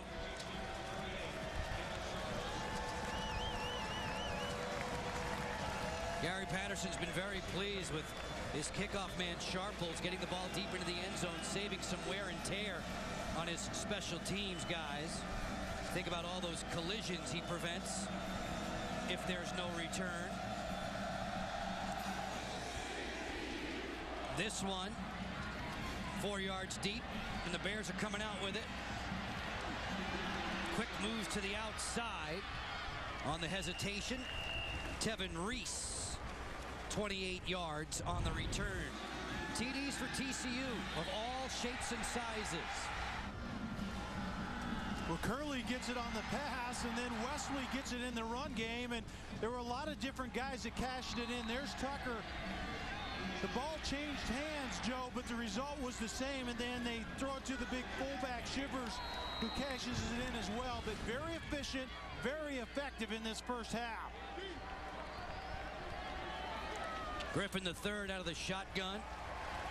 Finley bear hugged in the backfield, and they swarm him in black and purple. Alexi Beloye, who was fantastic last week, set an NCAA record. He forced 3 fumbles in that game, that big win over Tennessee Tech. Beloye is one of those safeties in this 4-2-5, and they have kind of the physicality of a linebacker, if you will, because they come up and support the run extremely aggressively. And year after year in that formation, they are required to do so. You're right. And do it well. Absolutely. 2nd and 11 as the Bears try to put something together here. They were whitewashed the last time they visited back in 07. 27-0. That was Andy Dalton's debut at the Division I level. Jason Teague making a tackle there. Brad Taylor, after off-season knee surgery to try and help him with some tendonitis woes, the tight end for the Bears. 3rd down and 9. Baylor working quickly.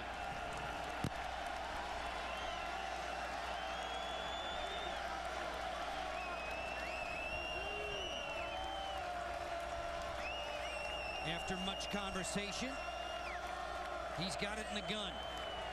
Happy feet there, and dragged down swiftly. Kelly Griffin with a sack.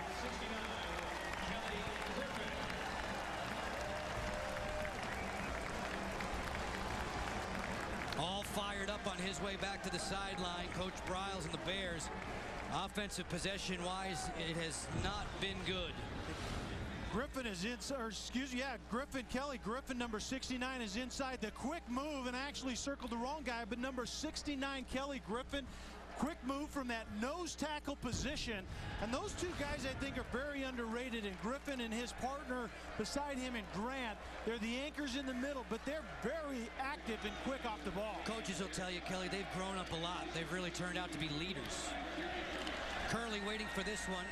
A low liner that skips down. Curley from the 37. Not going to finagle his way away from that special teams tackle. There's a flag down.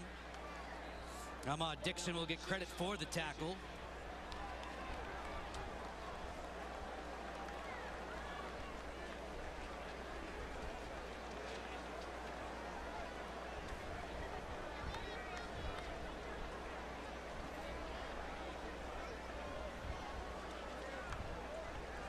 Still not ready to give us that decision, are they? They can't quite decide, but right now our Briles is looking for an answer. And the penalty, regardless of the answer on the penalty, it's not going to be what he needs. Go in the locker room, regroup, and try to get something going in the second half. Illegal block in the back on the return team. Number 1, 10-yard penalty, 1st down.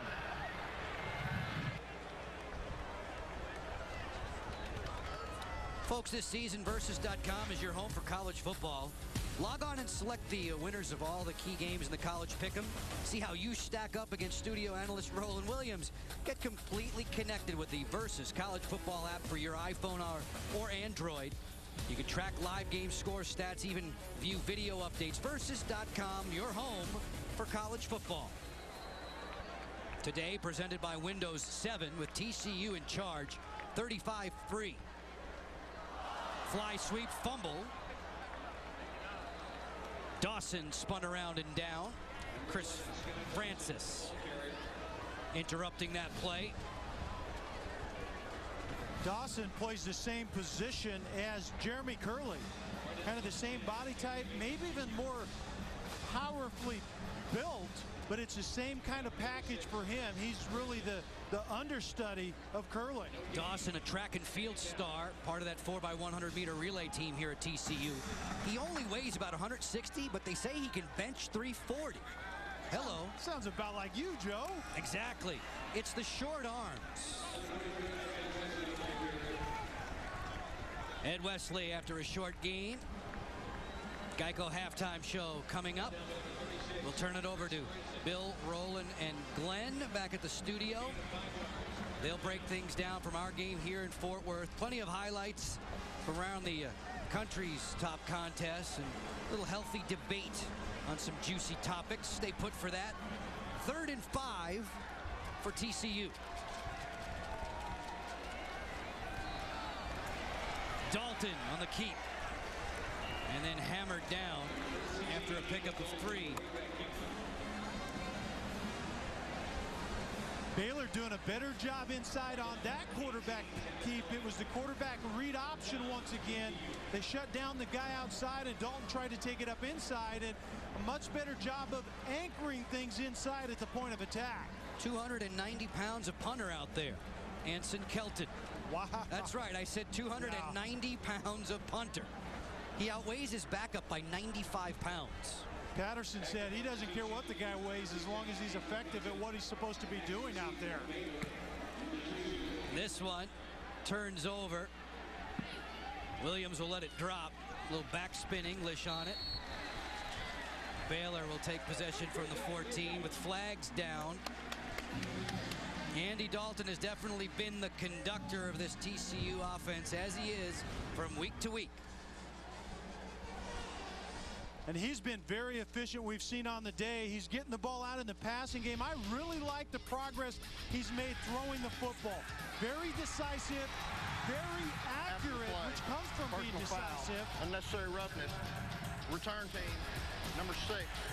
Half the distance to the goal. First down.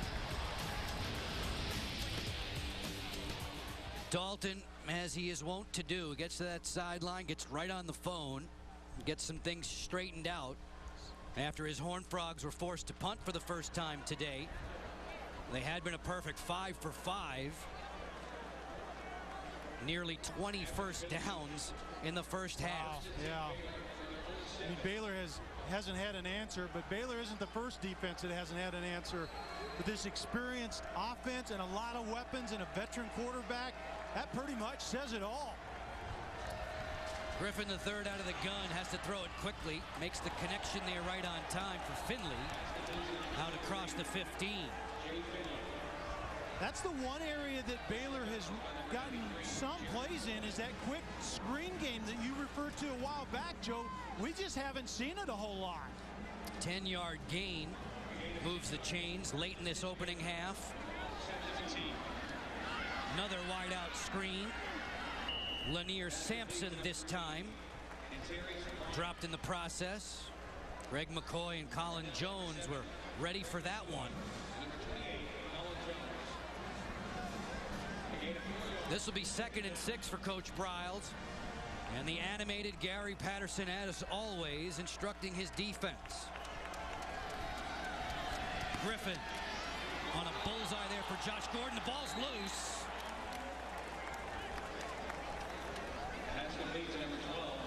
And you saw the huge arm that time by Griffin. The quick hitch outside to Josh Gordon. And Josh Gordon did, Joe, end up fumbling on that play, but got it back in time. But watch the rocket arm, the quick release. Expect to see more of this up-tempo and the quick passing game in the second half. Smart-looking tackle there by McCoy. Off the pump fake, Griffin goes deep into double coverage and incomplete. Looking for his favorite target, Kendall Wright. That was off that tunnel screen that we saw earlier, where the receiver comes out. That time he faked a block, went up the sidelines, and Coach Patterson told us about that yesterday. He's alerted his defense to it. TJ Johnson, the safety, did a great job of coming off the hash and defending that play. Big 12 Baylor squaring off with Mountain West TCU. Horned Frogs have the advantage late in this opening half. Griffin to throw. Launching this one well over his intended target. Out of the reach of Terrence Williams. That's the pass that Griffin has to learn to hit. He had a receiver that was open by about 2.5, 3 steps. Williams had beaten number 28 Jones. You have to complete those passes. That's the next step that Griffin III has to go to. Closer and closer to the Geico halftime show with Bill Patrick, Roland Williams, and Glenn Parker standing by at the studio. Griffin threw for 297 in just 3 quarters last week, a career best for himself against Buffalo. Horned Frogs showing blitz, coming off the corner. Griffin, DJ Yendry drops him in his tracks. A loss of 8. When you defend Griffin III, you have to get to him when you get pressure and then cut off the escape route. Yendry does it right there at the very end. A good job of really just kind of standing up the left tackle on that play and then waiting for Griffin to try to come out the door inside. Sophomore, played in all 13 games last year as a reserve. They bulked him up too, and Gary Patterson tells us he's learning to play at the heavier weight. Yeah, and he's inside, kind of at a defensive tackle position, can get outside it and in position as well. But once again, another very active defender for TCU. We have this from the promotions department. College football continuing on Versus.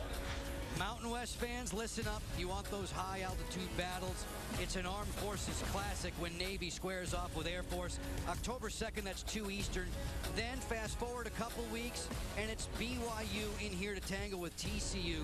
October 16th, 3:30 Eastern. That's always a good show on Versus. Just 15 ticks separating us from halftime. Jeremy Curley hoping perhaps for one more opportunity. You see what he's done today in a variety of ways. If I'm Epperson, I kick this ball out of bounds. Downfield, but out of bounds. Don't give 85 an opportunity. He's a Ray Guy finalist. He hangs this one up. Turns it over beautifully inside the 30. Curley from the 27 has room again. Curley just driven out of bounds. Prince Kent made the special teams tackle. Curley brought it back 30 more. And that's going to do it for the first 30 minutes today in Fort Worth. Art Briles bringing his Baylor Bears to town. And in this opening half, it has been the Jeremy Curley show. Oh, absolutely. Hey, if you have a playmaker, how can I get him the football down the field in that opening drive? Dalton to Curley. Hey, how about hand it to him and let him go around the edge? You can see he's very tough in space. And then don't punt the ball to this guy. Punt it out of bounds, or he's possibly going to take it to the house. It isn't like he hasn't done it before. It's the latest installment of Baylor and TCU. The first ever meeting between these two schools came in 1899 in Waco. It finished up 0-0 that day, Kelly. Far from that today so far for fourth-ranked TCU. Ultra impressive against Baylor. Absolutely. Baylor defensively really didn't have a better answer the last second than it did the first tick off the clock. We are at the half in Fort Worth. Send it to the sideline. Lindsay Soto with Gary Patterson. Coach, you were not pleased with your practices this week. You're unhappy about a few miscues from last week's game. Are you happy with your team's play so far today? Yeah, I am. You know, we're used to playing in the heat. We knew we were going to get ready. You know, they know I have a standard of what I want to happen, and this was a big ball game. I didn't think they were getting ready for it, but obviously, up to this point, we showed that we are. So we'll see how it goes. You guys have done a great job containing Griffin so far. Who gets credit for that? Well, you know, we've been mixing up our coverages and how we twist to make sure we have spies on him. He's a really good player. They got good skilled players. We got to play another half. Good luck. Thanks. Guys. Lindsay, we appreciate it. It is a senior-laden TCU squad, a lot of them on defense. 35-3 at the halftime break. Let's get you to Geico Halftime Show. College Football Central. Here's Bill. All right, Joe, thank you so much. And indeed, welcome to the Geico Halftime Show. TCU, a big lead over Baylor, 35-3. Bill Patrick, Roe Williams, and Glenn Parker here. Let's talk about the first half. 335 total yards for the Horned Frogs, and nearly half of those coming on the ground. I think you got to be impressed after watching the first half with the balance of offense passing and running the football. Jared Anderson, Justin Fuentes, they have two offensive coordinators for TCU, and I was impressed with the balance. It was really good. In particular, a guy named Ed Wesley, the running back, was outstanding. So I want to break down the play for you and show you the mechanics, the engine of why it works. You see the tight end out here. He does a good job of slamming, going in and out. But watch this one. The Baylor safety is caught up in all the trickeration in the backfield. He's looking at the wrong thing. Great job by Dalton and the team with the play action fake. Sending him over to the opposite direction, then out the back door. It's a sprint.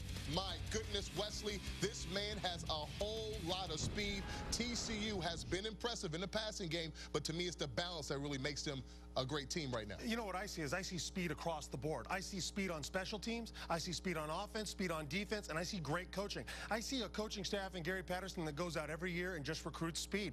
He understands exactly what he's looking for, and he does a great job of coaching them up.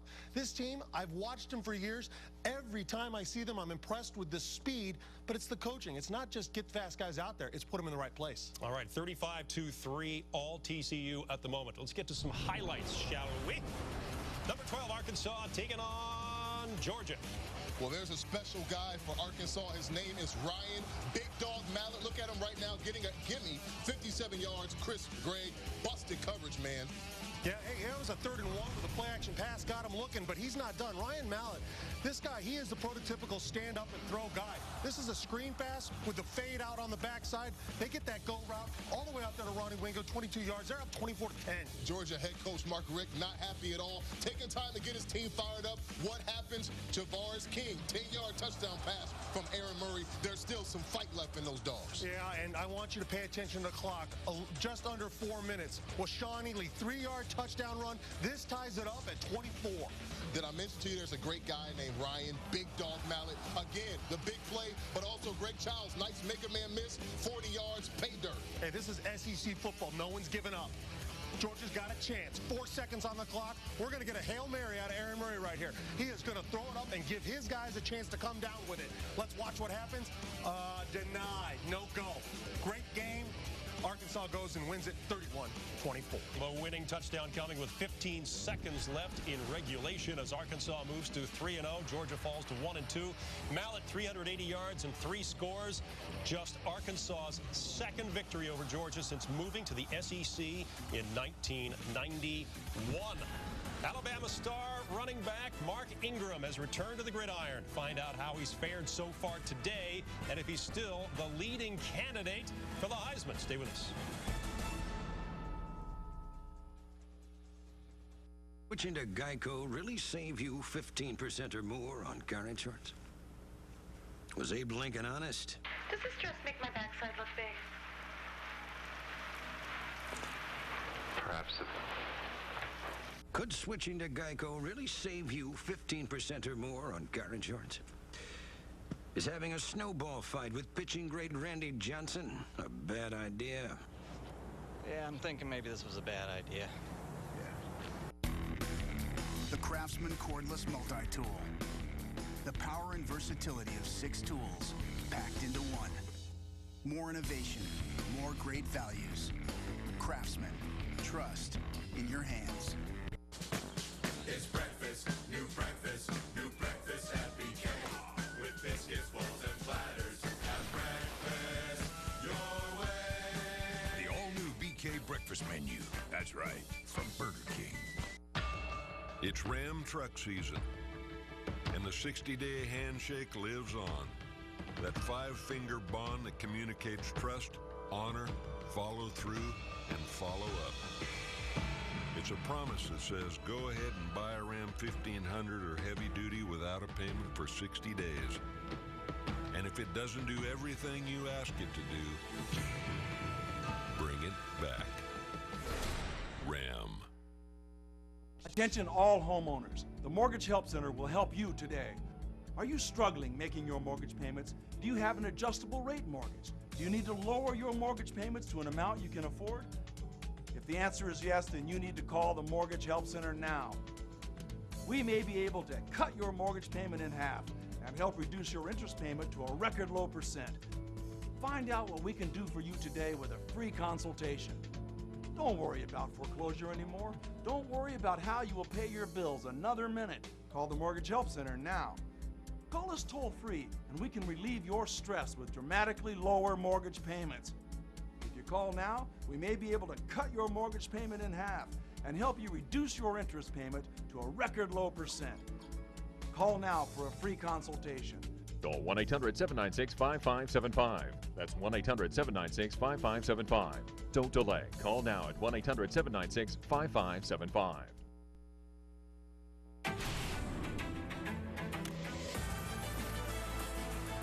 We are back on the Geico halftime show. Back to the highlights we go.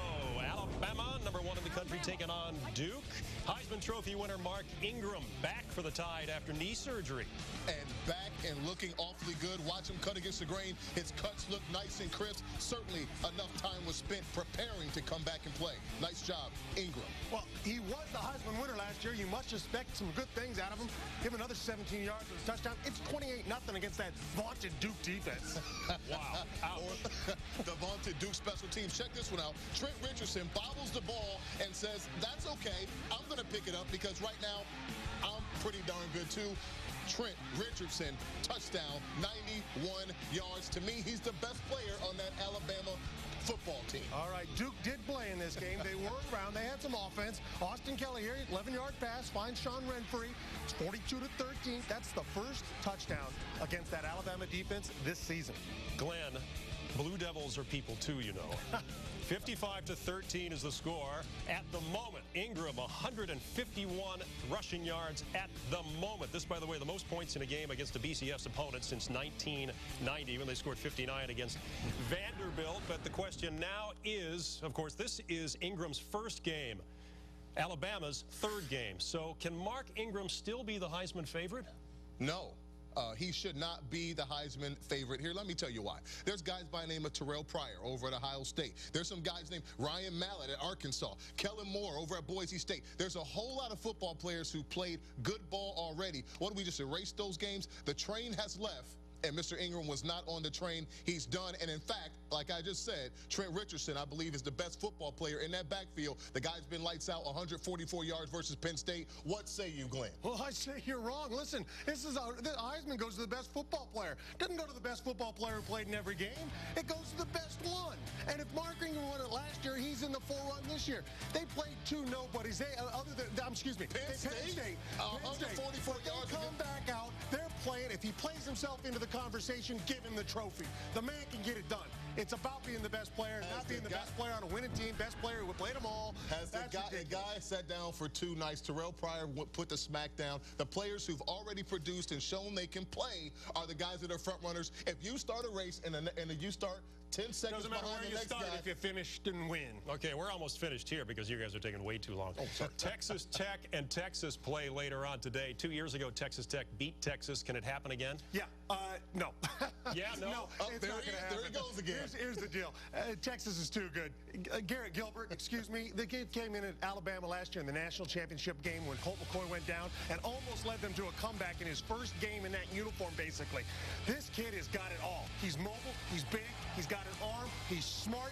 There is talk, and I have heard talk. The reason Mac Brown's back, he knows he can win a championship with this guy. You say the guy has it all. What he doesn't have is a victory in Lubbock. Texas 3-3. They're playing in a hostile environment. Texas Tech returns 8 defensive starters that know what it feels like to beat the smack out of Texas. I'm telling you, Texas is in trouble. The only thing I had a problem with Texas and Tech is this whole silent treatment thing. Fans, stay noisy. But you, my friend, are going to love this. He's been whining for 2 weeks because we haven't put Arizona on the air. Here's your chance. Arizona takes on number 9 Iowa. What chance do your Wildcats have? Wildcats have a great chance. They're at home. It's a night game, so it's very late for that the Iowa Hawkeye team. They're coming in playing. It's going to be about 102 degrees. But let's forget that. Let's look at the talent. Arizona's got talent. They've got a great quarterback in Nick Foles. They've got a good offensive line. Their defense is a little suspect at this point, but this is a great game, and I think this to me is a toss-up, and that's the way it looks like the odds makers are putting it with Iowa, I believe, at a 2-point. You have one team that's ranked number 9th in the nation, and they're ranked because they have a get-busy defense. We just talked about defense earlier. Let's talk about defense again. Iowa, lights out. Those guys put the smack down. To me, it doesn't even seem this game is going to be close. So now you're going to bring in ratings. Listen, now you're going to bring in the rankings. I'm going to talk about the fact that defense wins championships. Arizona does not have a better defense. No time, no way. Iowa wins that football game easy. Speaking of time, we are out of it. But that was fun, wasn't it, folks? Well, after last week's impressive victory over BYU, the Air Force Falcons looking for a follow-up performance this weekend in action today against 7th-ranked Oklahoma. Highlights and more coming up after this break.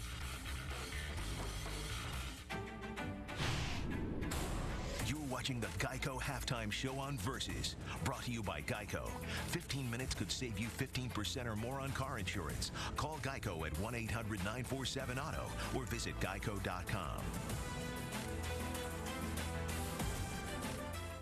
the Fusion Pro Glide Challenge. Woo! Hey, man, how you doing? How's your shave? Kind of like tugging and pulling. See how shaving can cause irritating tug and pull? That's why Gillette's introducing the revolutionary new Fusion Pro Glide. It glides, like literally. Now Fusion Pro Glide has been engineered with Gillette's thinnest blades ever, so it glides for less tug and pull. Turns shaving into gliding and skeptics into believers. New Fusion Pro Glide. And warm up before you shave for incredible comfort with new Pro Series Thermal Scrub. Now the spike is dry.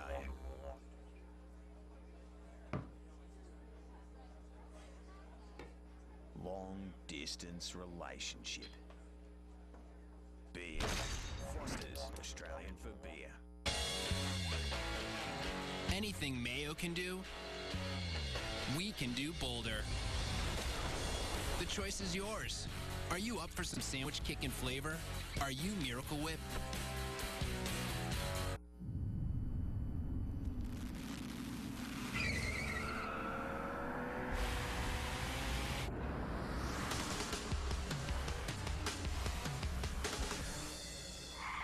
.306 horsepower, race-inspired paddle shifters, and F-Sport tuned suspension, all available on the new 2011 Lexus IS. It isn't real performance unless it's wielded with precision. The world runs on energy, and we need new clean sources before the lights go out. We're on it. TCU, learning to change the world. Horned frogs aren't native to the rainforest. We have to send them there. TCU, learning to change the world. Monday on the Daily Line, presented by Keystone Light, Cardinals linebacker Joey Porter talks to us about the rash of injuries in the NFL. Our baseball insiders give their predictions for the pennant races, and we give you a full recap of the weekend in both college football and the NFL. That's Monday at 11 on the Daily Line, only on Versus.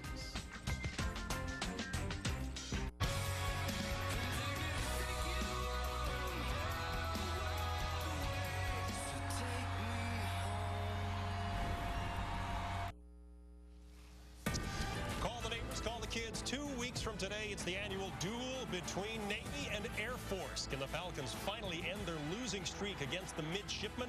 Find out on October 2nd, as both service academies will be looking to get a leg up on winning the coveted Commander-in-Chief's trophy. October 2nd, Navy, Air Force. Speaking of Air Force, a tall order for them as they travel to Norman, Oklahoma. It is a tall order whenever you have to face DeMarco Murray. You see him bursting upside 5-yard touchdown. This game was tied into the third, but that size, the speed of Oklahoma is starting to take its toll. DeMarco Murray, a 17-yard pass there from Landry Jones, 27-10. Oklahoma starting to take this thing away. Indeed they are. We've got Florida State hosting BYU. You know, Florida State is used to beating up on BYU. Chris Thompson, you see him inside, banging and then getting out and getting that sprinter stance. 83 yards, touchdown. Florida State looking to pile on again on BYU. Well, BYU trying to make this thing a game. Jake Heaps, freshman quarterback here, led a nice drive, found Cody Hoffman here, 4-yard pass. It's 13-10, Florida State. All right, TCU putting it to Baylor. Andy Dalton to Jeremy Curley, 7-0, and they were on their way. I believe that was a play-action pass, Glenn. Welcome to the interactive center of the Mountain West Conference. The future of college athletics is here. Someday, you will have unlimited access. Join thousands of fellow Mountain West fans on Facebook. See our Fan Zone tab for useful fun features and apps. Someday, you will speak your mind. TCU's going all the way this year. I can't wait for BCS bound this year, definitely. Someday, you will know the real story. Get inside info with the official blog at themwc.com. The Mountain West Conference. Someday is today. This NFL season, Papa's in the house. Not just this house, your house with Papa John's free topping football. Your choice of any 3 toppings free when you buy a large cheese pizza for just $10. You like those vine ripened tomatoes from California, yeah. Order at papajohns.com and get a large pizza $10 with any 3 toppings free. That's right, 3 toppings free. Because every day is your game day. Now there's a whole new way to get your abs firm, tightened, toned, and sexy without ever doing a crunch or sit-up. It's called the Contour Core Sculpting System, guaranteed to give you the best abs you'll ever have. Contour is a safe and extremely effective muscle stimulation device, FDA cleared for sale without a prescription, that stimulates your core muscles directly. In fact, thermographic testing proves Contour activates your entire core. The Contour is so effective that these photos show the stunning changes that you too can achieve with the Contour. The Contour Core Sculpting System comes with a one-size-fits-all Contour core belt, electronic controller, batteries, and 1-year warranty, plus an instructional guide and sensible eating plan. It's everything you need to lose 3 inches off your midsection in just 2 weeks, guaranteed. And it's all yours to try for 30 days for just $14.95. There's never been an easier, more effective way to get great-looking abs. Call and order now. David versus Goliath, UMass and Michigan. Hey, UMass doesn't know that they're a small, tiny program. They got something going. Jonathan Hernandez, they lead 17-7. Hold on. Don't be ashamed when you see Denard Robinson start making plays. Durham Stunham, 66 yards. That is a 1-2 punch you got to look out for in college football this year. Now, notice the clock was at 1 minute there. Just a little bit later, here comes UMass. They got the ball. They put it on the turf. Only 15 seconds after the last score, Michigan in place to score again. You can't do that. Did I mention Denard Robinson and Daryl Stoneham is one of the best 1-2 punches in college football? Touchdown again right before halftime. See? Don't fumble the ball. Great players make you pay. Yeah, they will. And Denard Robinson this time, little run, gets himself in. Boy, they are putting it on him, aren't they? Yeah, his shoes are untied, too, as he does this to them. Oh, all right. Wow, by the skin of their teeth. Michigan beats UMass 42-37. UMass rolling up 439 yards in total offense. But too much Denard Robinson in this game. 241 passing yards, 104 rushing yards, 3 total touchdowns. Michigan with the win at home. We've got Oregon State hosting Louisville, gentlemen. This is a special game, and man, I want to go there and play at some point. I heard the fans are fantastic. Nice job. Touchdown pass. Ryan Katz getting in the end zone. The party has begun. All right, OSU, number 25 in the country, leading 7-0. Time for some Twitter questions. I have time for them. Do you have time to answer them? Sure. Always. We love Twitter questions. I love this first one, too. Do you agree with Miami's decision to ban its players from having Twitter accounts? What? Yes, I do.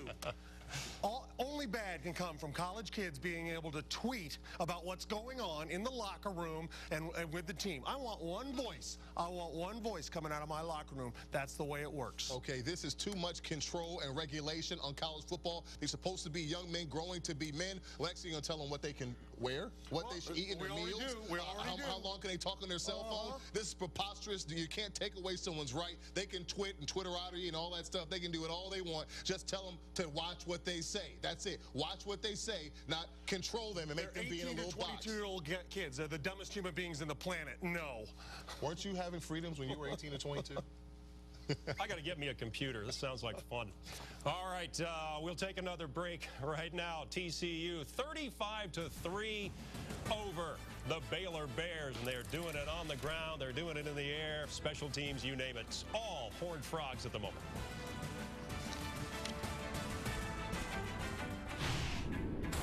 This has been the Geico Halftime Show on Versus, brought to you by Geico. 15 minutes could save you 15% or more on car insurance. Call Geico at 1-800-947-AUTO or visit geico.com. And now I'll turn it over to the Gecko. Thank you, sir. As we all know, Geico has been saving people money on RV, camper and trailer insurance, as well as motorcycle insurance. Sorry. Technical difficulties. What about this? What's this one do? Maybe that one. Okay, let's keep rolling. We run motorcycle insurance? Take 15 minutes to see how much you could save on motorcycle, RV, and camper insurance. It's breakfast, new breakfast at BK. With biscuits, bowls, and platters. Have breakfast your way. The all-new BK breakfast menu. That's right, from Burger King. Jamie, you're having a great year on the track, man. Hey, thanks, Kevin. Nice job on the tour. Hey, you know what we should do the next time we win? Imitate each other's victory celebrations. We should do that. Yeah. Gear up with great deals at Bass Pro Shops, like Redhead Tech Hooded Fleece sweatshirts for only $24.94. Save $30 on Redhead Bighorn boots, and the Moultrie GameSpy D55 game camera is only $89.94. Bass Pro Shops. Your adventure starts here. It's a symbol of confidence,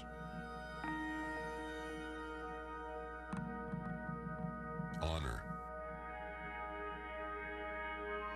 and trust. An unspoken bond that, while common among men, is exceedingly rare among companies. The Ram 60-day handshake. Ram. Pennzoil Ultra, a revolutionary synthetic oil that takes clean where it's never been before. Nothing keeps your engine closer to factory clean. We know you want battles. We know you want border wars made of axes and bells of victory. We know because we know college football. Catch Navy at Air Force, presented by Windows 7, the Mountain West, and the Pac-10 on Versus.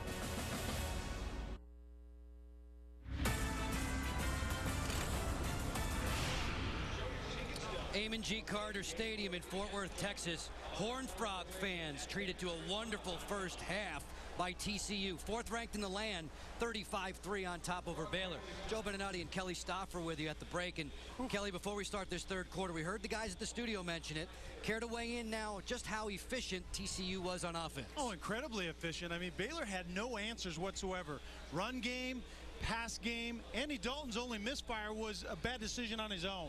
Absolutely no answers whatsoever. In all the conversations we had with Baylor leading up to this football game, we had heard that they had improved their speed on defense. So defensively, with that added boost, what do they need to do to get more in check with TCU's offense? You know, defensive coordinator Brian Norwood from Baylor talked to us about they're not a real big man-to-man type of team. Man-to-man coverage results in being able to press the line of scrimmage and do something with those weapons that TCU likes to use. So they have to find a way to press them at the line. First 30 minutes, it was a purple and black onslaught led by Andy Dalton. Yeah, how about getting Curley off to a great and fast start, and then Tucker up inside Wesley on this play right here, and then Tucker pays this one off.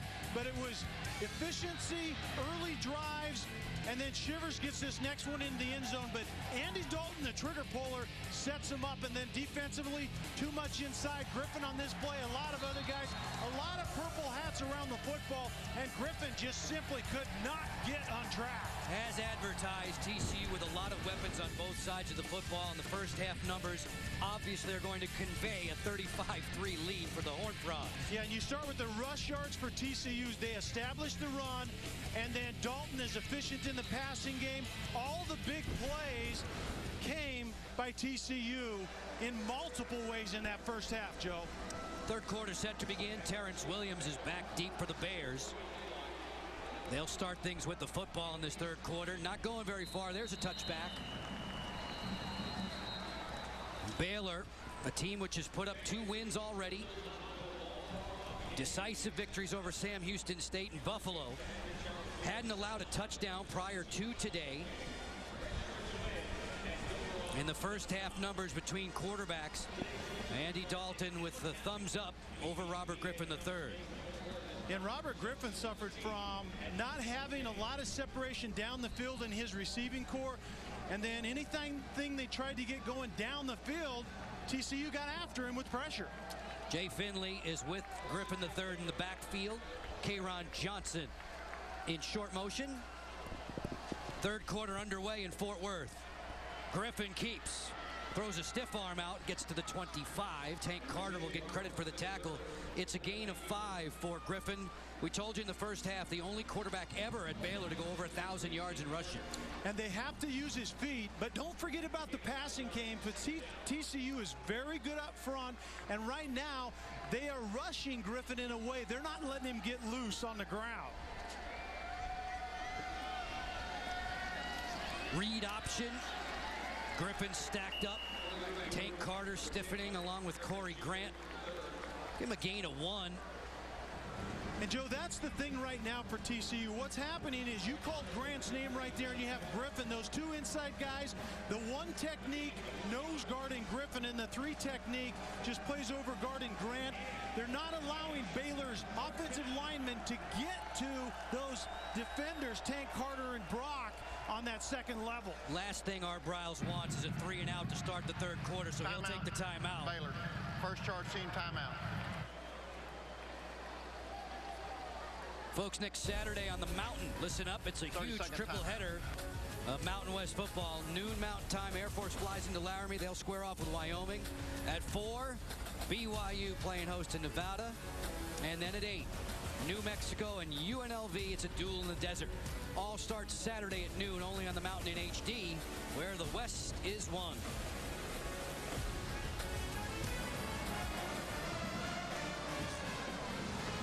Temperatures starting to cool in Fort Worth. We started this game with temperatures in the mid-90s.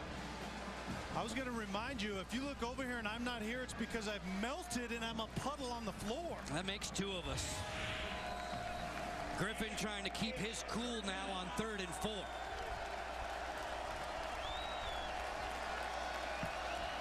And 3rd and 4 is a lot better than the 3rd and 10-plus situations they face a lot of times in that first half. Empty backfield, 4 wide. Underneath, there's Kendall Wright, getting himself on the board for another catch. He's done it in now 27 straight. A pickup of 6. And Art Briles knows that you have to win on 1st and 2nd down and get in a 3rd and manageable situation. That's much easier when you're 3rd and 4 as opposed to 3rd and 10-plus. On the ground for Finley. Into the waiting arms there of Ibiloye and Stanley Maponga. Gain of 7. Jay Finley had that right ankle sprain last year. He's an elusive runner. He could be a bit of a banger between the tackles, and Ibiloye is going to wait for him there time after time. 2nd and short. Griffin with some running room. Terrific athlete. Spoiled by T.J. Johnson. You know, the basketball coach in Baylor, Kelly, the hoops coach is Scott Drew. He's invited Robert, you know, if you want to come out for the team anytime. And you can see the athleticism right here and change the direction. He's a big strider, but he has a lot of speed, as Joe, you pointed out. But he also has some hops on him. He's a long, rangy guy. He's actually added a little more muscle mass, rehabbing from that ACL a year ago. See the brace on that right knee. You wouldn't know it by the way he's been running. And the coaches, and I think to some degree Griffin III himself, never had any doubt that he'd get back to 100%. He put in a terrific amount of work in the weight room rehabbing. He'll throw now. Flushed out of the pocket. In space. And run out of bounds inside of TCU territory. Tank Carter was there in hot pursuit. And Tank Carter, Joe, is the spy type of guy that Gary Patterson mentioned with Lindsey going in at the halftime. And the spy is just basically, you forget all responsibilities. You're going to check the quarterback wherever he goes. And if Baylor's offensive lineman can't get out to Carter, there's going to be someone in Griffin's face every snap. Quick pitch. Connecting there with Terrence Williams. Swallowed up by Johnson and Jones. Those safeties flooding towards the football for the Horned Frogs. Colin Jones has had a nice game. He had 5 tackles in the first half. Tyler Luttrell usually starts at that safety position. Jones doing a great job of filling in for Luttrell. These Horned Frogs, year after year, high in the national rankings when it comes to total defense. Gets noisy at Amon G. Carter Stadium on 3rd and 8.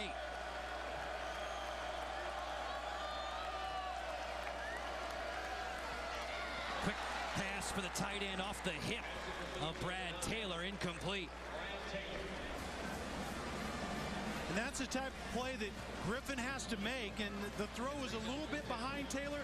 I would call that certainly as a quarterback a catchable ball. The fake and then the quick right down the seam before the linebacker can react. The tight end has to get his head around a little bit early, and tight end is kind of a misnomer in this offense. They detach the tight ends a lot, and they end up basically just being removed inside receivers. Taylor's another guy who was an option quarterback in high school.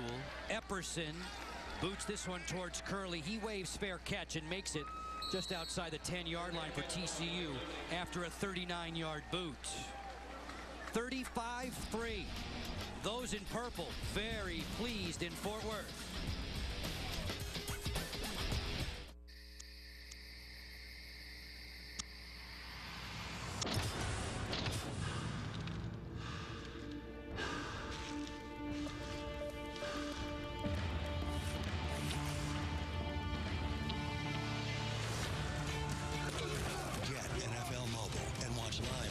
Sunday night NFL games and NFL Red Zone. Now everything football is everywhere. Only with Verizon. Rule the air. Love your pet, but not all that hair. You need ShedVac, the new innovative vacuum-powered grooming tool. ShedVac's specially designed head lifts and grabs the shedding hair from the undercoat, where shedding occurs.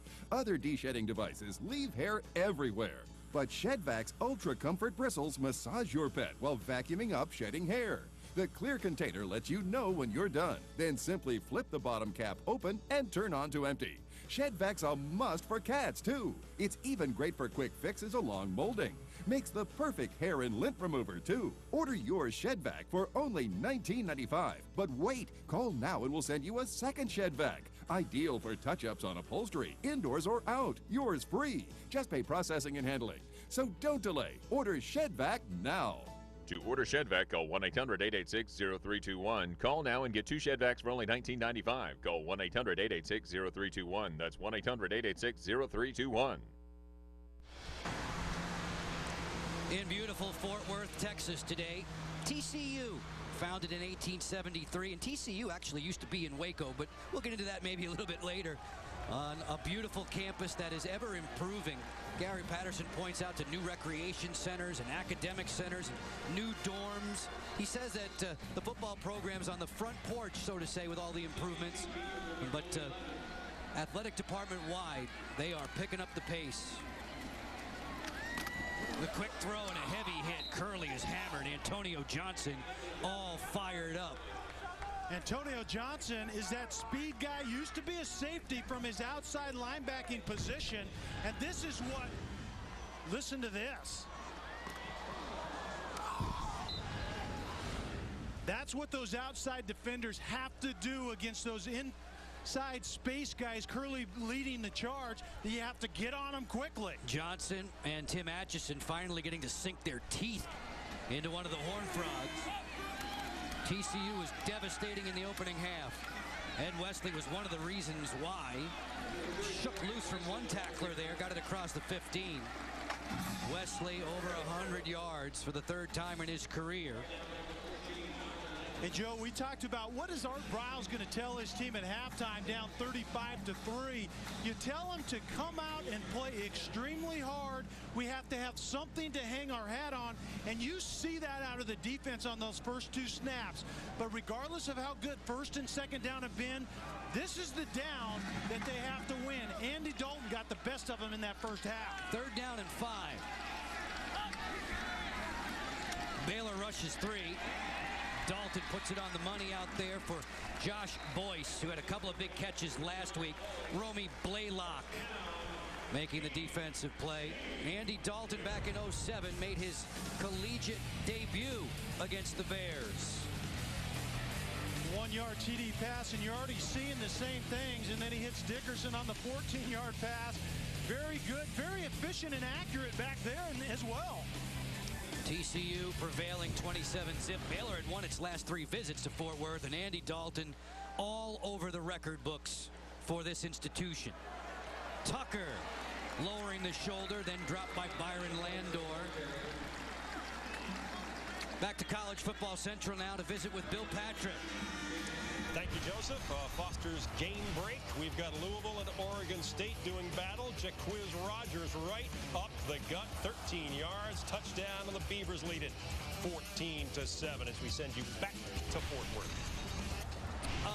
William, the Cardinals have lost 9 straight on the road, and that's not an easy place to win. And William, I'm the only one that calls Joseph, by the way. Curley across midfield. Landor has a ton of tackles today. He made 6 of them last week. Curley gets 15 more yards. This is one of those huge all-purpose days for Jeremy Curley. Oh, yeah, and it's really nothing new, but when we talked to the offensive coaches yesterday, they talk about how if we can get this guy, Curley, off to a good start and get him in the game plan, let him have some touches, he creates energy not only for himself, but the offense as a whole. Running game, Wesley tracked by 3 and now 4 Baylor Bears. Landor was the first man there. Gary Mason Jr. was around the pack. You know, Kelly, I enjoyed the Geico halftime show. I always do with Bill, Roland, and Glenn. Roland and Glenn got into a little debate there over the Alabama backfield, whether it's Trent Richardson or Mark Ingram's backfield to crow about. I liked it a lot, actually. 2nd and 8. You know, you'll get a chance to spend a time or two in the studio coming up soon. I'll hammer him. I'll hammer him, Roland. I'll hammer him. Oh, the gauntlet has been thrown down early. Dalton, after checking the play, puts it in the capable hands of Wesley, and he's got running room. And Wesley sprints to the corner. On the hesitation, he's driven out of bounds. A 34-yard gain. You know what this is like, Joe? Andy Dalton is playing a video game. He goes to the line of scrimmage, takes a look at the defense, checks his team into the perfect run, and then gashes the defense. With Wesley, in this case, when you have a veteran quarterback that seems to have all the answers, it's tough sledding for the defense. Huge numbers. Yards per carry for Wesley are just amazing. Nicholas Jean-Baptiste makes the tackle there for the Bears. Baylor began this game with the knowledge that Antares Bryan would not be available, or at least not start at his cornerback spot. We've seen a little of Mikhail Baker in there, number 5 in the white now, off of Art Briles' bench. TCU moving closer and closer to what would be a 6th score. Tucker behind Dalton, who makes his read and informs the big fellas up front. Tucker knocked down in the backfield. 2 guys hit him quickly. And Terrence Lloyd is going to be active on an end position. Lloyd, who turned 29 days ago. Tevin Elliott, another reserve. A redshirt last year, a guy with big play potential. Baylor's defensive line, they want them to be more active. You have really a lot of defensive ends in those 4 down positions. Curtis Clay through the formation. Dalton slings it out there. Good hustle, good tackle on the run. Atchison with great range. Taking care of Bart Johnson, who now has catches in 25 straight games. It's the first time I remember Atchison's name being called. A former corner, a lot of body control, a lot of good job of reacting out of that secondary. You can see Ross Evans' first field goal attempt this season, by the way, because of that offense has been so incredibly efficient. Evans a season ago, Kelly, was 15 of 18. They'll set this one up for him. Looks like a 23-yard boot.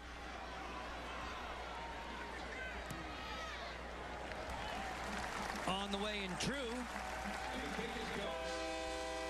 TCU has a 38-3 advantage.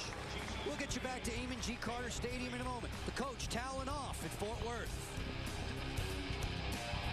Spake is dry.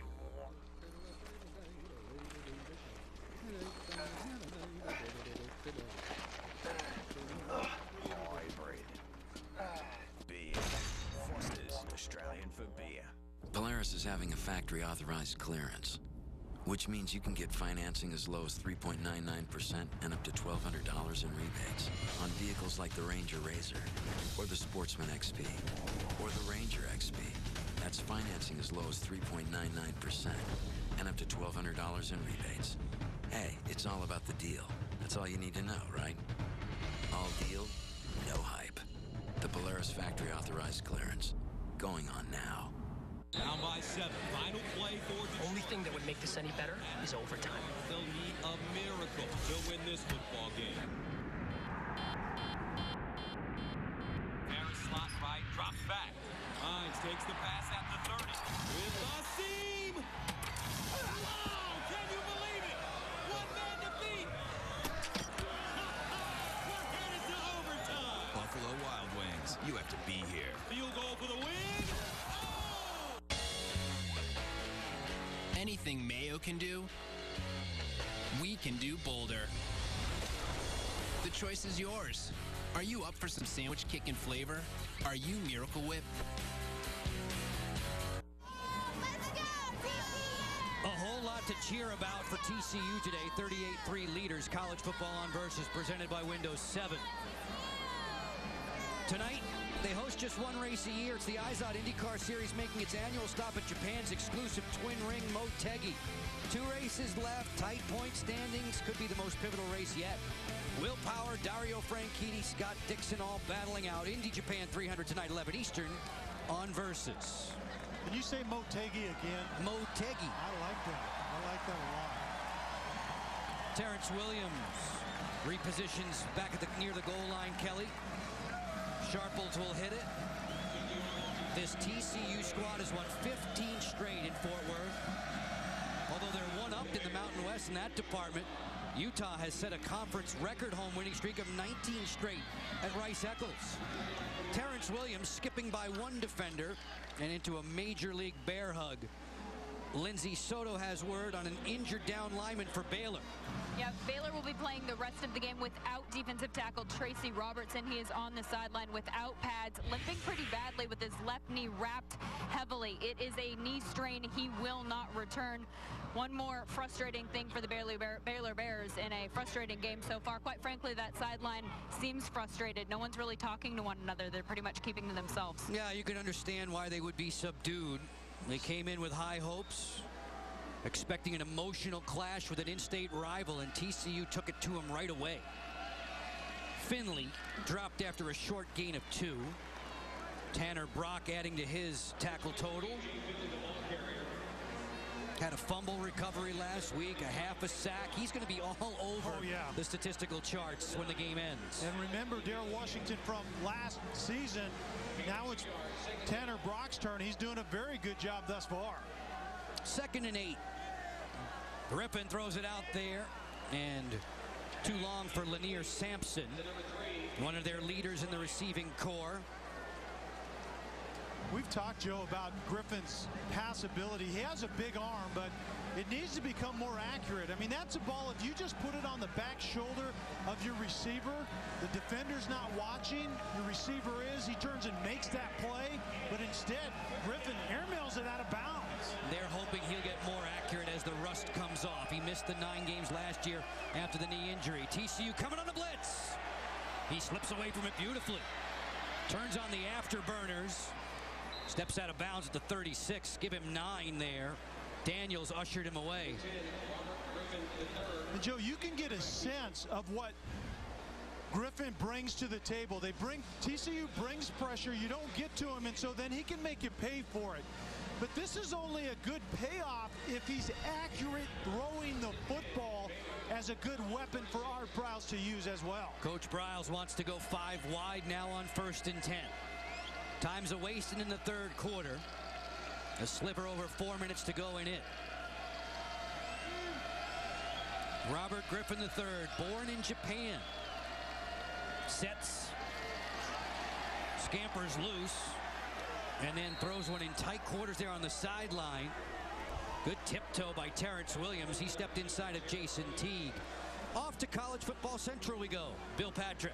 And another Foster's game break. Air Force in Oklahoma. Kyle Halderman will score from 15 yards out. Oklahoma's lead now just 3 points. They've won 32 straight at home. About 3.5 minutes left to go in regulation. Joe? Oh, those Falcons, Bill, are amazing. Classy group. Kendall Wright with some blockers in front of him. Shouldered down by Tank Carter. The Air Force Falcons. Troy Calhoun said that schedule was so daunting for his team.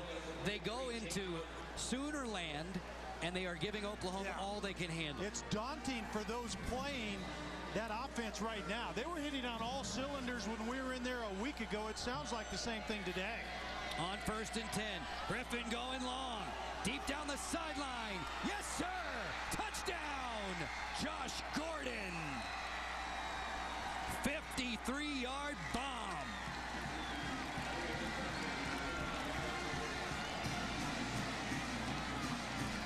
Some of that rust you referred to a minute ago, Joe, I think that some of it just got knocked off. That's the play that Robert Griffin has to make.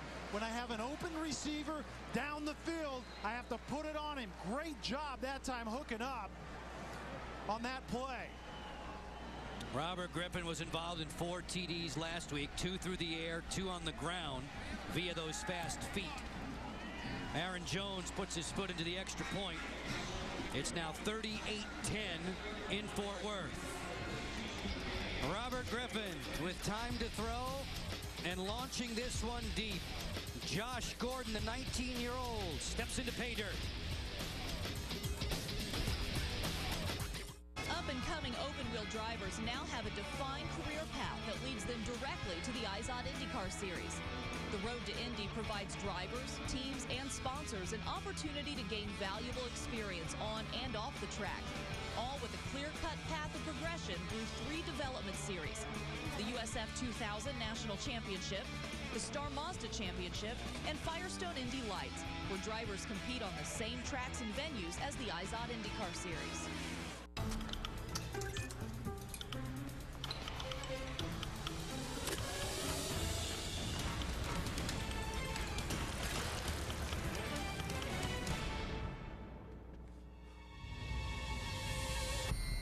Follow your inner driver to the all-new Zoom Zoom Concentrated Mazda 2 or the wicked fun Mazda 3. Either way, your inner driver gets what it's after. Experience a test drive today.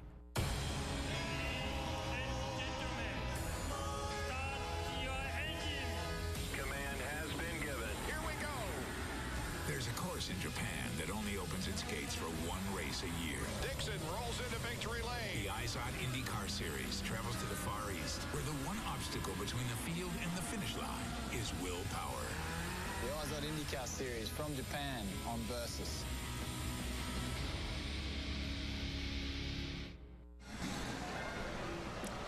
One of the rare times today the green and gold fans here at Amon G. Carter Stadium have something to crow about. Griffin going deep for Josh Gordon, and it's 38-10 in favor of 4th-ranked TCU. We were very anxious to see the number 4 team in the land with college football on Versus presented by Windows 7, and they have not disappointed. Wayman James, Jeremy Curley standing back near the goal line to return this kick. It's short on purpose. Shivers, the fullback, gets cut down. Kelly, this gives us just enough time to tee up our Buffalo Wild Wings game reset. Well, look at the quarterbacks coming into this game, and obviously Dalton has been effective all day long, 17 out of 18, not bad. Career high. Wesley at 138 rushes, and then Griffin, he started slow, a big play. We'll see if he can carry that on throughout this game. Dalton still in there, tail into the 3rd quarter, throwing that quick slant in and out of the hands of his intended target. Looking for Jimmy Young. Chance Casey was running with him.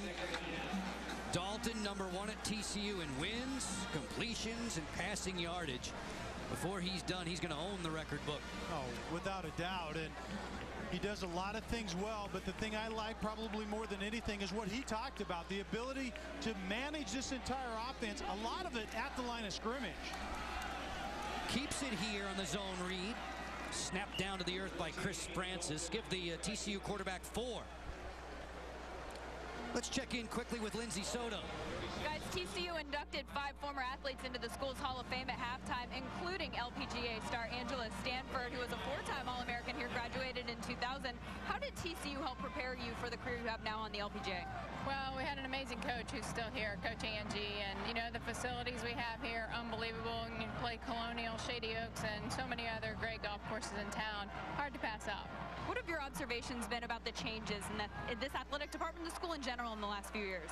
Well, it's been so much fun watching Fort Worth get behind TCU. It's, you know, the football program's been awesome, but, you know, all of our programs have always been strong, and Fort Worth's finding out. And you were telling me before we went on camera that people are asking you for TCU score updates on Saturdays. It's kind of nice on tour. Some of the caddies and players are asking, you know, what's the spread? What's going on? How, you know, what do you think? So it hasn't always been like that, so it's fun. Of course, you're following closely enough to know the answers. Oh, yeah, of course. Thanks a lot. Thank you. Guys. Ladies, we appreciate it. Lindsay, I'm hoping you could ask Angela. Maybe we could go over to Colonial and she could teach me how to spin the wedges a little bit. Yeah, you would need more than one lesson from what I understand. Oh, so uncalled for. You have to start somewhere, though. Anson Kelton will punt. Terrence Williams is back deep. Terrence takes it at the 8. Throws the stiff arm. Makes one miss. And then gets brought down to the 17. Next Saturday on the Mountain, it's a huge triple header of Mountain West football. Noon time, Mountain Time, Air Force and Wyoming will go. At 4, it's BYU and Nevada. Then at 8, New Mexico and UNLV completing the triple header, the duel in the desert. All starts Saturday at noon only on the Mountain HD, where the West is won. We talked about Air Force today and the game they played last week, a big win over BYU, and then they go to Oklahoma and have to play. I think that Wyoming game is kind of that bear trap with Navy coming in the next week. They need to be prepared to go to Laramie next week. Baylor will travel to Houston. They'll face Rice a week from today. Only the second time facing the Owls since '95. Griffin III fires this one complete. 38-10 for TCU. Send you to College Football Central. Here's Bill. And another Foster's game break back to Louisville and Oregon State. Louisville tied the game at 14 apiece, but the Beavers responded on their next possession. Give it to Jaquiz Rogers, his second touchdown of the day, and OSU back on top by 7. Guys? Oregon State, Bill, has won 8 straight home openers, trying to get Ryan Katz in gear at the quarterback position. Griffin complete to Terrence Williams. TJ Johnson makes the tackle after a pickup of 7. Under a minute to go in this third quarter. Time's wasted.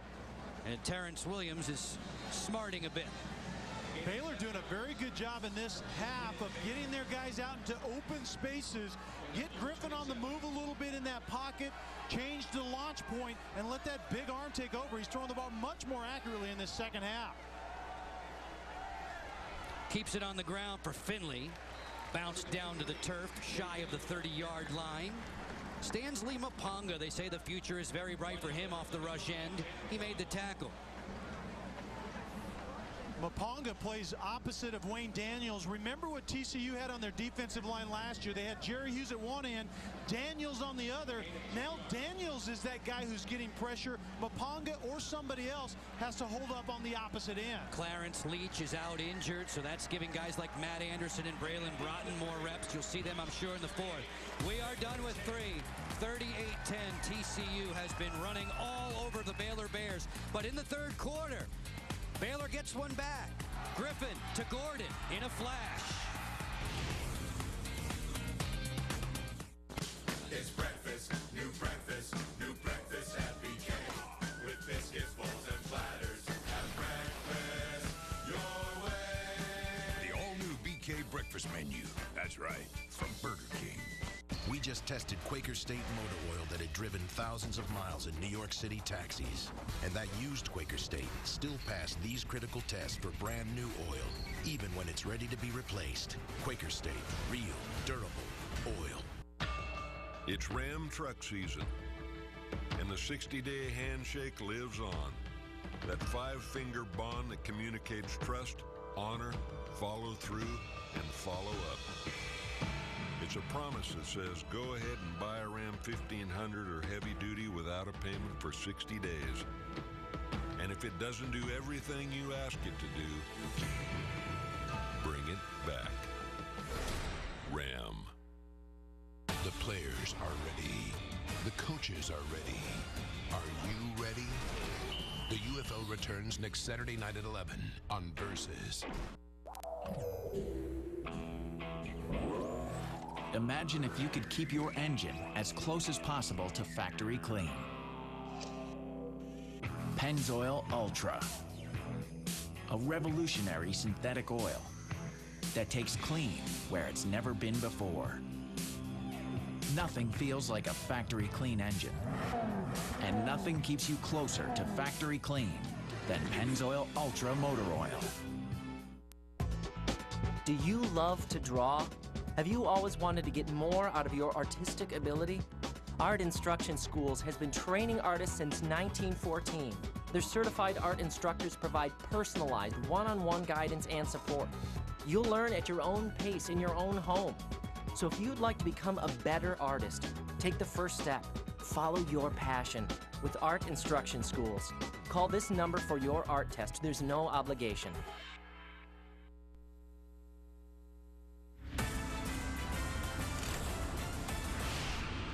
College football on Versus, presented by Windows 7 today. We're in Fort Worth, Texas.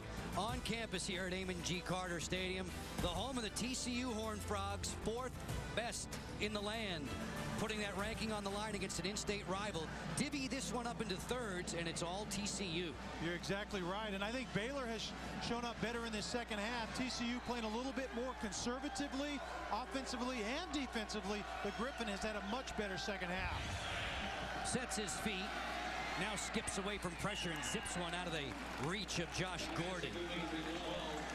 When they don't reach 30 points, Baylor has lost 29 of its last 30. That's the threshold mark, or at least one of them for this team. And you would think that that might go down, that threshold, because of better defense, but you can see a better second half, 7 out of 10, finding his receivers.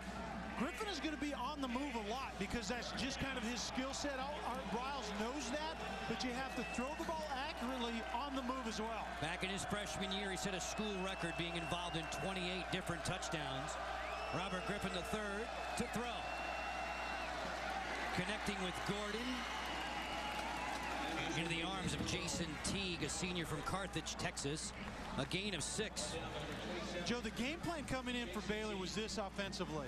We want to try to get their running game going. They have virtually no running game in this either half, actually. And in the passing game, short yardage passing game to maintain possession of the football.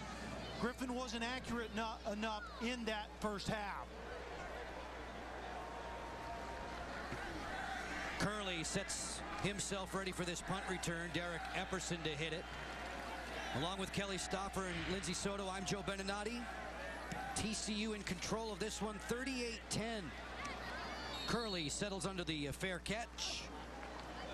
And the Horned Frogs will get their first possession of the fourth quarter for head coach Gary Patterson in a moment. We'll bring you back to Fort Worth in just a few moments. College football on Versus is brought to you by Mazda. Zoom Zoom forever. Breakout session is going to be great. Got the Gecko t-shirt, 4 million drivers switched. Gecko water bottle, notebook, chamois. Sir, I feel a little bit uncomfortable with all this. I mean, it's not about me. It should be about how Geico's the 3rd largest car insurance company in the nation. Things like that. Oh, of course. We're not going to get carried away. Yeah, all right. As long as we don't overdo it. Geico. 15 minutes could save you 15% or more on car insurance. This is Shake Weight for Men, and it's going to kick your butt. That's it. In just 6 minutes, guaranteed. Shake Weight's secret, the power of dynamic inertia. As you shake, the weights at each end fire and recoil rapidly, sending a shockwave of energy that contracts your muscles up to 240 times a minute. So you build definition, size, and strength fast. Biomechanics research proved that 6 minutes with the shake weight burns as much muscle energy as 42 with a standard dumbbell. Bottom line, you get ripped, defined, and stronger fast. Call now and get Shake Weight and this 6-minute upper body workout DVD for just $29.95. Shake Weight also comes with this ironclad kick butt guarantee. Do the workout just once. If you're not blown away, return it for a 100% refund. Whew, that's it. Think you can handle it? Call now and build muscle and definition in just 6 minutes a day with Shake Weight for Men. Sweethearts aplenty here in Texas. Fort Worth, to be specific. TCU 38-10 on top of visiting Baylor. From Waco, Texas, about 75 miles south of where we are today. Andy Dalton remains at the controls. Keeps it on the ground. And Lindsey Soto has more about the Gridiron Gang getting involved with the efforts of those on the baseball diamond. Yeah, TCU's football team isn't the only one that's had success in recent years. The baseball team made it all the way to the semifinals of the College World Series last year. Several members of the football team were on hand to cheer them on. Andy Dalton, center Jake Kirkpatrick, and 10 other guys crammed into 2 big cars, drove 12 hours to Omaha to watch the games. As you see there, they had some trouble with one of the vans at one point. Ultimately made it there in one piece and had a blast. One person who wasn't there, guys, Gary Patterson. The coach is a big fan of baseball, but it seemed like every time he went to a game, they lost, so the team blackballed him about halfway throughout the year. Yeah, you'll be staying home, coach. Good thing they had a couple of auto mechanics on that ride. Yeah, no kidding. Andy Dalton, he can do everything else on the football field. He's probably the one that fixed it. UCLA Bruins knocked off TCU in the College World Series. That's a great event in Omaha. South Carolina won it all. Just getting going in this fourth quarter. Couple minutes in, TCU with an outstanding first half performance. They had a 35-3 lead at the break. Third down and short.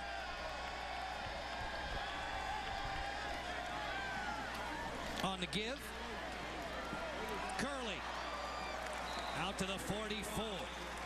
Tracked down by Earl Patan and Antonio Johnson. 19 yards for Curley. As the statistics today for number 85 have to be staggering. I mean, really, it's methodical, and the way TCU does it, they get in third and manageable situations. You can see Tucker out there blocking, and then Curley does a nice job of not going out of bounds. It's not really his MO to go out of bounds anyway, but at this point in time in the game, you want to keep the clock rolling if you're TCU. 2 tight ends set. Got to give a lot of credit to the big guys up front. Dalton throws out in the flat to Curtis Clay. Clay lost his footing. He had open spaces in front of him. He gains 11. Curtis Clay, the motion guy on that play, coming underneath, and then the play action, he goes out in the flat. And actually, I got word that I think it was Curtis Clay that was the mechanic on that trip that Lindsey talked about. I think he was the one that got that van fixed. There's a big man in the middle of the offensive line, Jake Kirkpatrick. His wife, Callie, expecting in the month of February. They're waiting on a baby girl. Jake, a senior, so smart. These Horned Frogs have had one good center after another. Stay on the ground. Patan makes the tackle. Matthew Tucker, who's struck again today, carries his weight so well. What is it now? 11 touchdowns in 16 career games behind the efforts of his big center and his buddies up front. And big Jake up front, Kirkpatrick. He only had 1 year of high school ball, so now to play center where you have to be very, very intelligent to make those calls. That's pretty outstanding, the job he's doing. He was better in hoops. Dalton throws. Bart Johnson's there. Johnson inside the 20. Johnson shaking loose. He's wrestled out of bounds at the 7. Atchison able to stave him off. 37 more yards for Dalton on the pitch, catch, and run. Remember the first touchdown, Dalton to Curley in the first half. It's the same kind of play. He's going to be down here is Johnson, and he's just going to release and go up the field right there. The backer has to get out, stop that progression down the field. Dalton does a good job of finding the open man. So dependable, Bart Johnson. You know what you're going to get. You get what you ask for if you're one of the coaches. Tucker stacked up. That's going to be for negative yardage there. Loss of 2. Chance Casey made sure of it. We've talked a lot, obviously, about Curley for the right reasons. He's been a big part of this offense and usually is. But Curtis Clay and Bart Johnson are those guys that are very dependable. They're inside guys. Actually, they play outside a great deal. Always in the right place at the right time. And Johnson is learning from Clay and doing a nice job in there as well. Sending Antoine Hicks to the far side of the formation. Johnson is in the slot. Wesley in the backfield with Dalton. Curley in motion. Looking it over, firing, touchdown, Jeremy Curley.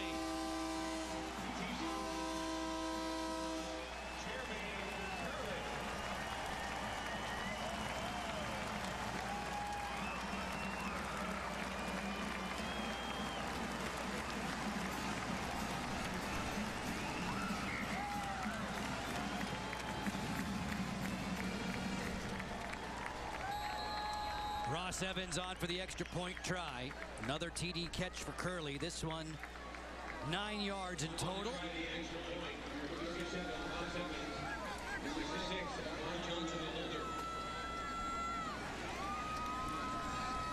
Evans out of the Bart Johnson hold. Up and through. At times, TCU has been surgical today. And Andy Dalton has been the doctor. With plenty of time to throw, finds one of his favorites, and the lead grows in Fort Worth.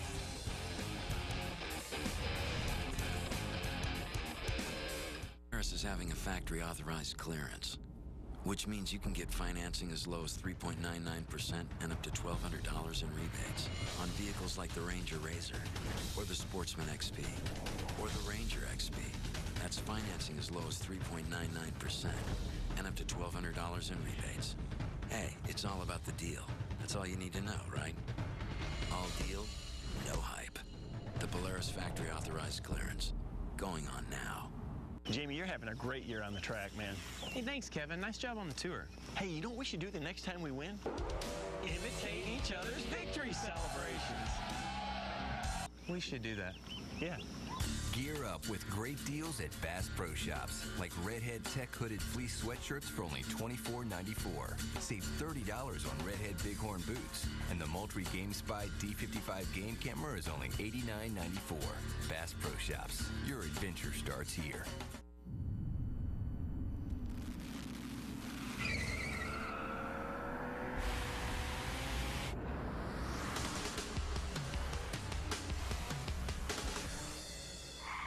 .306 horsepower, race-inspired paddle shifters, and F-Sport tuned suspension, all available on the new 2011 Lexus IS.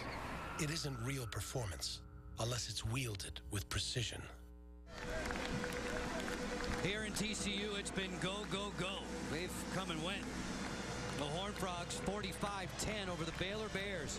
Mountain West taking care of the Big 12 today in this in-state Texas showdown. And Jeremy Curley, without a doubt, has been one of the heroes. Andy Dalton, another. For the guys in the purple and black, on a sun-splashed day, the folks are baking in the stands. It was standing room only to begin, but by now, a lot of the faithful have made their way to the parking lot festivities. Mikhail Baker back deep for Baylor. On a day when just about 48,000 came through the turnstiles. Huge crowd at Amon G. Carter Stadium. Baker takes it straight ahead and knifed down at the 35. Your eHarmony player of the game could be no one else on the TCU side, but 85. Jeremy Curley. Surprise, surprise. Yeah. How many ways can this guy beat you? Punt returns, carries a football, catches touchdown passes, and he's a mismatch waiting to happen if you're going to play TCU. Baylor didn't have an answer. The 09 Special Teams Player of the Year in the conference, and no doubt our eHarmony Player of the game today. Over 200 all-purpose yards. 1st and 10 for the Baylor Bears. Robert Griffin III still in there, quarterback, hands it ahead. Finley has some running room, just chased down by Colin Jones. Ball bounded landing free after a pickup of 28. This is what Baylor has been trying to get done all day. You can see the big hole right there. Number 74, Philip Blake, is pulling from his center position, leads up front. The quarterback read option, give the ball to Finley. That's a staple in what Art Briles is trying to get done at Baylor. They call and describe Finley as a slasher. This ball into space there for Sampson, who comes down with it. Lanier Sampson brought down just outside the 10. Teague makes the tackle, and Baylor picking up big chunks of yardage. Almost 30 there. Griffin is getting some of the rust off, Joe, and throwing the football. That was a nice pass. Give your receiver a chance to make a play on the football. He's got 4 wideouts with which to work on 1st and 10. Pump fake. Far pylon. Incomplete. Not going to connect there with Tevin Reese. Coach Patterson, with all the pride on the defensive side of the football, hoping that his guys will dig in. He has tremendously high expectations for this program. And Lindsey talked about that at the top, is the expectations for him doesn't change. And he wants his guys to live up to that standard. He didn't see it during the week. He's seeing it today. Said great teams worry about today. Great programs worry about being good for the future. That's what he wants here in Fort Worth. Riding into the belly for Salubi. Jared Salubi is chopped down. The linebackers combining there. Carter and Brock to make the tackle. Baylor can, as they work late into the 4th quarter, thought they could pick up a 1st down, but the chains have been put down.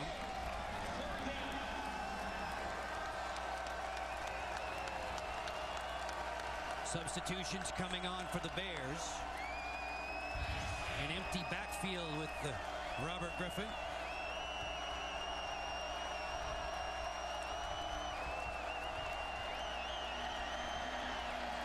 Looks over the middle. Sprints away from Mapanga. Boy, those feet are fast. He's driven out of bounds hard. Tanner Brock made him pay. Think about the fastest quarterbacks in the nation, Kelly. Who are the guys that might be on your list? I know Denard Robinson has to be there with Michigan. I think Martinez at Nebraska, he's a guy that's becoming a staple in that 2-prong attack, kind of that dual threat guy. I think those are the top 2 on our list, and I think Griffin would be right in that mix, and maybe even more world-class type speed out of Robert Griffin. 400-meter hurdles and track, Griffin's specialty.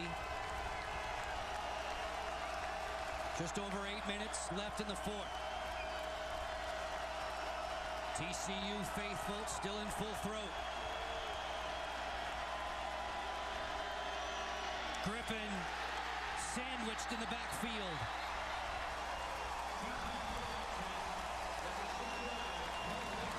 They came a-running. Mapanga was in there. Grant, Daniels, all saluting one another. What you want to do with Griffin is you want to squeeze him from the side and then shut the front door. And that's when he was looking to step up right there. Corey Grant, from his defensive tackle position, would have none of it. And that's how you defend a running quarterback. Squeeze him from the edges and hold up inside. Corey Grant, all conference last year. He's one of the grad students on this team. There's Big 57 getting himself a well-deserved breather. Gary Patterson talked about how Grant and Griffin both have become better leaders. He didn't see it early in their career. He's seeing out of both of them now. Run the ball straight ahead with Ed Wesley. Just about the halfway mark of the 4th quarter, Nicholas Jean-Baptiste making the tackle. As far as Wesley's been concerned, he's been running very well. He has, and he's kind of the glider, the gasher. Came into this game averaging almost 8 yards a carry, and that's who Dalton likes to go to. He's a dry finisher, but he's also a guy that can get big chunks, and you're seeing a lot of big chunks in that highlight package right there. The pretty cool twist last year, he was the preseason freshman of the year in the conference, and actually it was his stablemate, Matthew Tucker, who wound up winning that award. Francis adding to his tackle total. Guy who's filling in the shoes of Joe Pavelik. Outstanding 4-year starter for Baylor at the linebacker's post. Francis has done an okay job today, but Pavelic has big shoes that have to be filled, and I don't think they're getting it right now out of that linebacking situation. But you can see right there the career high for Wesley, 18 pops, 163 yards. That will work, Joe. Had 137 last year against Utah in a big ball game. 1st and 10. TCU has been methodical in this second half. They were explosive in the first. Ball bouncing free, but after the whistle, Ahmad Dixon wound up with it. Dixon, one of those blue chip recruits. Baylor coach is just thrilled that this young man stayed close to home. Absolutely, and that's what Art Briles has to do. He has to recruit the hotbed of Texas, which he should be able to do coming from Stevensville High School, where he coached so long and is really still a high school coach icon. It's that feeding, that pipeline that Baylor needs to get on the field. It's starting to show up. They have more improvement to make in that area. He wants his team to be fast and fearless. They've run into a buzzsaw today in Fort Worth. Tucker slashing his way near midfield. Thrown down by Chris Francis. A gain of 17. You saw on that last play, Wesley actually got dinged up a little bit on that second effort, but then they just bring in Tucker, and it's more of the same. Tucker's more of a downhill type of guy, maybe a little bit more physical, but both of them are very productive. Fans giving Andy Dalton an earful as we've got a new quarterback. Dalton getting the congratulations on the sideline. Highly touted Casey Pawhall out of Brownwood, Texas comes on. Joined in the backfield by Wayman James. Atchison makes the tackle as we introduce you to Pawhall. 6'4" and 210. They say he's a very good athlete. And even a little bit bigger as far as height-wise, and he'll fill out 208 pounds. Andy Dalton is 220. So if you're going to run that option, you're going to have to put maybe a little more weight and become more physical. First thing Jared Anderson said about him, the co-offensive coordinator for TCU, athletic. That's what you get out of Casey Pawhall. Just needs his reps. He's running the football here. Throws the stiff arm out. Good tackle by Mikhail Baker. Ooh. That got a little ugly. 45-10 for TCU. Lindsay Soto has word about the big crowd in Fort Worth today. Yeah, I just got the official attendance. It is 47,393. That is the second largest crowd ever here. And it may not sound like much. It's a huge number for TCU, which only has about 8,000 undergrads, guys, and 71,000 total alumni. Now, comparatively speaking, the University of Texas has over 38,000 undergraduates right now. So think about it. If every single undergrad came to this game and every single locally based alumni came to this game, they think that number is around 20,000. The Frogs would still have to find about 16,000 unaffiliated fans to fill up this stadium, and that is why today's game is so important for TCU. They're fighting for the attention of the undecided, so to speak, Joe, and right now they appear to be winning.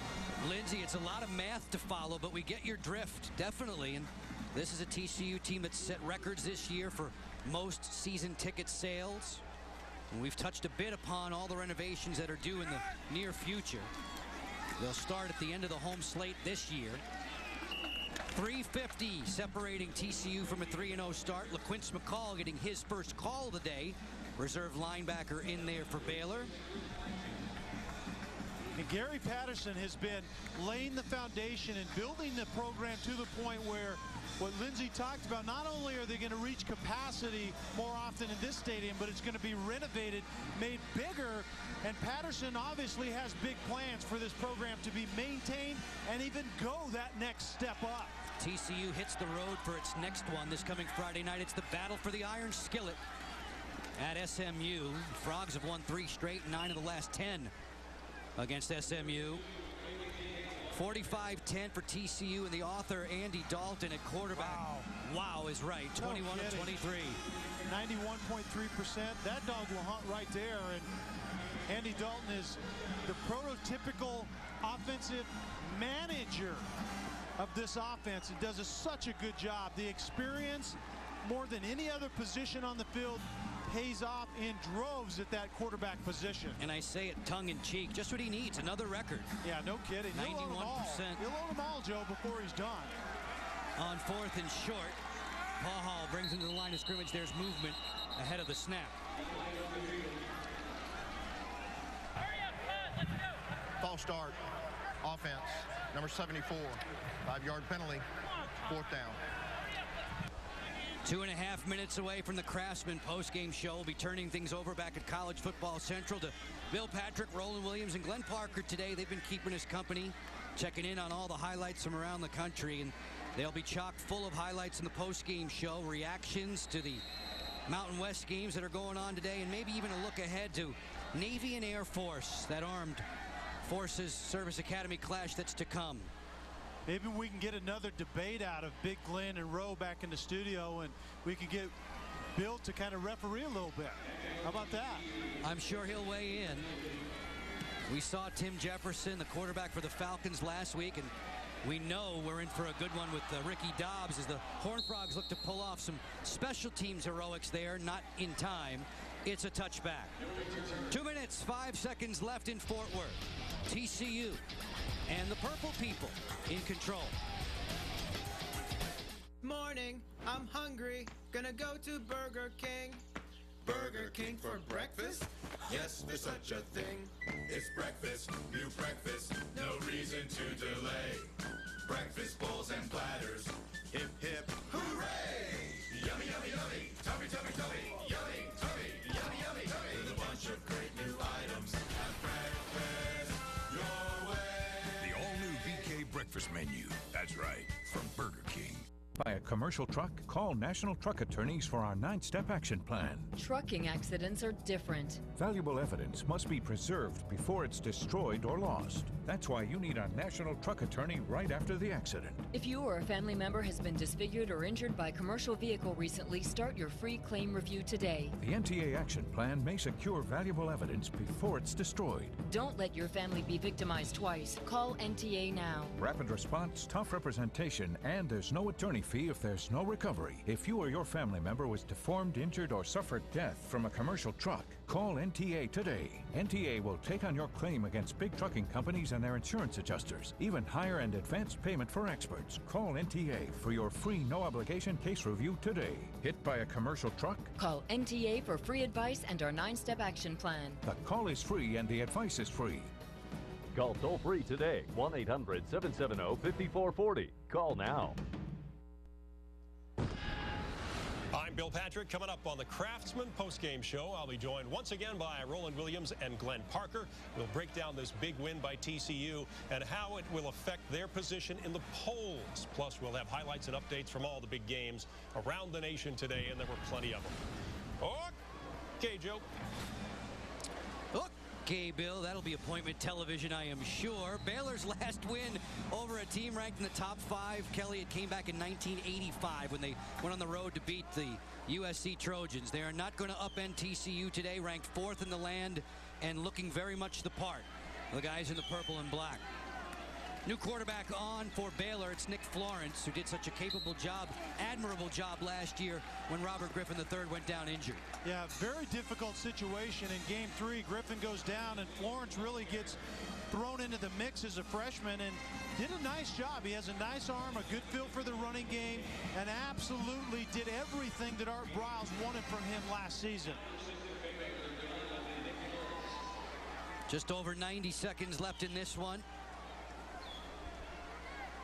Baylor 4-8 a season ago, 1-7 in the Big 12. This pass is incomplete, in and out of the hands of Tevin Reese. Baylor's first Big 12 assignment this year will be against Kansas in early October. Kansas get upended a couple nights ago on Thursday by Southern Miss, and that's a game that, those are the type of games right now in conference that Baylor has to prove that they have a chance to win, and then you have to steal one or more from the guys above you. 3rd down and long here for the 21-year-old sophomore Nick Florence. More flags. False start, offense, number 63, 5-yard penalty, Third down. Big fella John Jones gets flagged. Broken hand kept him out quite a bit. Had a bunch of scholarship offers. Another guy from in-state, Cedar Hill, Texas. Yeah, new offensive lineman, new quarterback cadence usually results in a play or two just like that, Joe. A little different emphasis with each new quarterback in his cadence. TCU rushing 5. Florence racing for the sidelines and throws this one away. The nearest intended receiver, Josh Gordon, who picked up a second-half touchdown. Jarrell Thompson has come on for Gary Patterson and the Horned Frogs, who have this slate ahead. Another, what Patterson would say, is an emotional game in-state against SMU, then Colorado State, Wyoming, BYU, and then Air Force. The date down the road that most people are looking for is when the Horned Frogs have to go to Rice-Eccles and play the Utah Utes. We'll see how that one comes out, but a lot of work to do in the meantime. We'll have the BYU game here together on Versus in mid-October. Epperson hits this one. Curtis Clay is back and watching it sail out of bounds. Nice catch by Andy Dalton on the sidelines.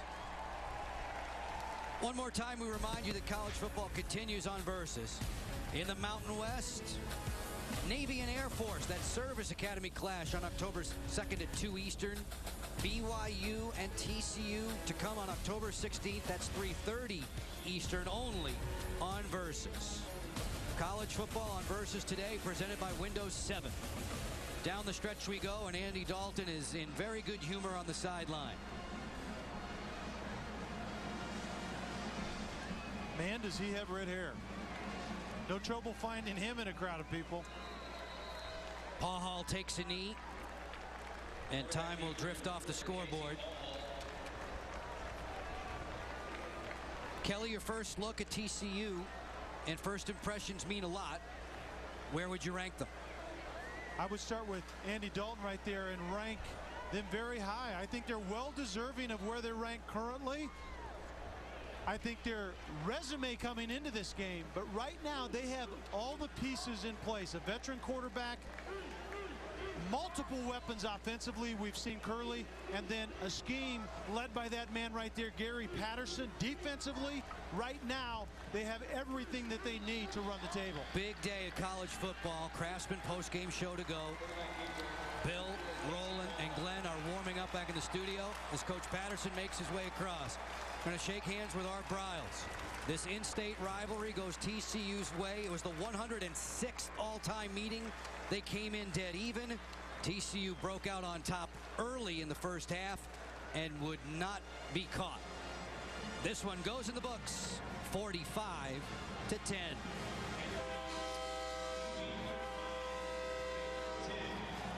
For Kelly Stauffer and for Lindsey Soto, for all the hardworking men and women in our crew, Joe Beninati, thanks for your time. We send you to Bill Patrick. He's at the College Football Studio. College Football Central on Versus. All right, Joe, thanks a million. Welcome, everybody, to the Craftsman post-game show. Bill Patrick, Roland Williams, and Glenn Parker here as we wrap things up after a big win by TCU, 45-10. Let's get right to the highlights, and if you're a TCU fan, there are plenty of them. Andy Dalton, he's going to own all the quarterback records by the time he's finished. He looked outstanding getting the ball here to his big playmaker, Jeremy Curley. He was fired up, excited to play some football. Yeah, and Ed Wesley, just speed. You know, get into the guys, let them make some plays. TCU dominant to start this game, up 14-0. I was impressed with the balance of TCU. They did a tremendous job throwing the football, but also rushing. They got more people involved. You see Matthew Tucker here banging inside for a 1-yard touchdown. This was all day long balance out of the TCU offense. You know, you bring up balance, and yeah, too many weapons. They've got people, guys across the board. Ed Wesley again. We saw Curley. You're absolutely right. A lot of weapons coming out of there. It's not fun unless all the homies can have some. Luke Shivers getting in 2 yards. Touchdown. This is all TCU. You see this game was sort of lopsided a little bit.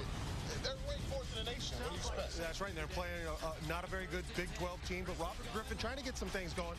He gets a nice one down here to Josh Gordon. That brings him a little bit within range. It's 38-10 at that point. And then they went back with an old trick. Big-time players staying in late in the game. Andy Dalton, Jeremy Curley, again, touchdown. TCU, the offensive train complete. 562 total yards for the Horned Frogs, 45-10 your final score. Andy Dalton, 21 of 23 passing.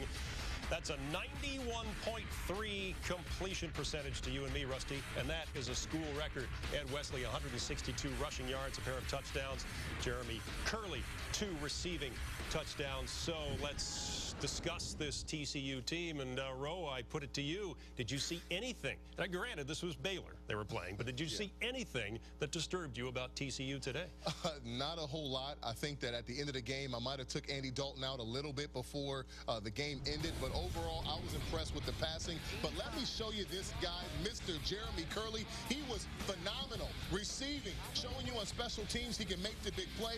Even out of the backfield, he was outstanding. But he played within himself. He only did what he had to do when his number was called. These are the kind of playmakers you need. The thing I was also impressed with this offense, there were 0 turnovers. When you're ranked 4th in the nation, that's the stat you want to look at. They play within themselves. They won a game they're supposed to win. No turnovers. A lot to be proud of as they move on to Southern Methodist next week. Yeah, you know what disappointed me about TCU is I watched the film and they got a lot of speed, and I'm not as fast as anybody of those guys. They're all fast. I'm not like that. This team comes at you, and they come at you in waves. They get the ball to everybody, and I'm talking offense, defense, special teams, cross-board speed. And I don't have this speed, Ro.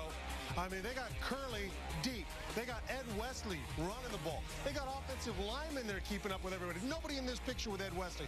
Look at the special teams. Watch the gap. He is open. There's places to go. Curley again. 1 miss, 2 miss, 3 miss. Nobody really in the picture, though. Nobody's getting a helmet on him. Nobody's hitting him hard. That's what I love. TCU's got speed. You can't coach speed, but you can recruit it. And Gary Patterson, best job out there of evaluating talent, identifying the guys he wants to go after, and then coaching them up. Great job. You know, I think a lot of people are surprised by this because you really do look fast. I am. I'm blazing, actually. Does he? All right, let's check in with Lindsay Soto now in Fort Worth. She is with Gary Patterson. Coach, you said earlier in the week that this game against Baylor is always emotional. What does it mean to get the win? Well, yeah, I would have taken by 1 point. Didn't make any difference. I have a lot of respect for Art Briles and Baylor. And, you know, we're same type of institutions, not very far away from each other. So to get out of this one, and I think we got out of it without any injuries, is a good thing.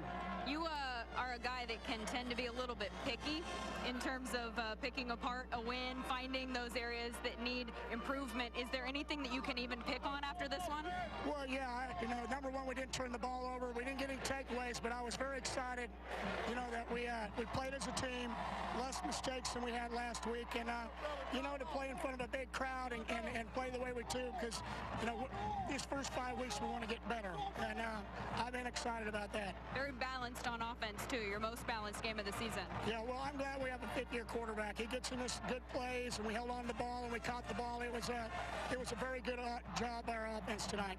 Coach, congratulations. Thanks. Guys. All right, Lindsay, thank you. Number 1 in the country continues to be Alabama, taking on Duke, and they're even stronger now with the return of Heisman Trophy winner Mark Ingram. It was a great return for the King. Mark Ingram starting out 48-yard rushing the football, but he looked outstanding, wasn't afraid to lower the boom. Tremendous job of preparing himself to get back and play some football. Yeah, this is his 2nd touchdown of the day. This puts him up 28-0. What you see is he looks comfortable on that knee, putting weight on it, doing what he has to do, not running gingerly at all. Well, the best player on the Alabama football team bobbled the ball a little bit, but then showed you why he is special. When Ingram was out, Trent Richardson was the guy. You see him here, 91 yards, touchdown, pay dirt, all that good stuff. Trent Richardson for president. Hey, Duke plays some offense now. They're going to try. They come out, Sean Renfree finds Austin Kelly, touchdown pass. Why this is significant? The first TD against Alabama defense all year. Well, that was a nice moral victory. I'm so glad for them. Alabama, I tell you what, they are the real deal. Eddie Lacy, 1-yard touchdown. It's no fun unless all the homies can have some. I love the fact that Alabama's spreading the wealth around. Nice job, 17-game win streak, and Ingram is all smiles. 62-13, your final score, 62 points, tying the team high since 1980, and 151 yards for the Heisman winner, Mark Ingram. So let's talk about him Momentarily, we heard Rose say that he thought Trent Richardson was the best player on the team, even with the return of Mark Ingram. Give me your thoughts. 9 rushes, 151 yards. Granted, not a very good team they're playing, but that's what big-time players do, and he's the best player on a big-time program. He should get a lot of yards. But the fact of the matter is, Ingram made a statement. Came back, said, this is my team. There's only one ball, and I want it. Give it to me. I'm going to carry it. Come on. Here's a guy playing for a Heisman. And you think Nick Saban doesn't want a 2-time Heisman winner? Yes, he does. That's why he's playing. That's why he's running. They want to, Lou Saban, excuse me, they want to get this done. They want to get a Heisman for him. They want to play him right to that position. The question is he the best player in college football? If you take Ingram out, like they did for 2 weeks, things kept going great for Alabama. Trent Richardson shows you the burst, 144 yards against Penn State. 144 versus Penn State. I'll take over 155 against who they play. Mark Ingram's got the Heisman. He got it. And Trent Richardson deserves his own Heisman. All I'm saying is that I love Mark Ingram. His game is good. Trent's going to go get his if things go right. Also, do you know how many carries Trent Richardson didn't get in this football game? I think the coach tried to slant it and get Ingram back involved. I don't know. Be fair to the guy who's been in there banging. I think he just said Trent Richardson for the Heisman. I think that's what he just said. That's exactly what, yes, that's what I said. I'm not buying. All right, all right. Let me sell you this one. Ohio State against Ohio University. OSU, number 2 in the country. Here we go. All right, Brandon Sanders going to lead things off now. This is a nice pass from Terrell Pryor. Gets himself in. Terrell Pryor, get it done.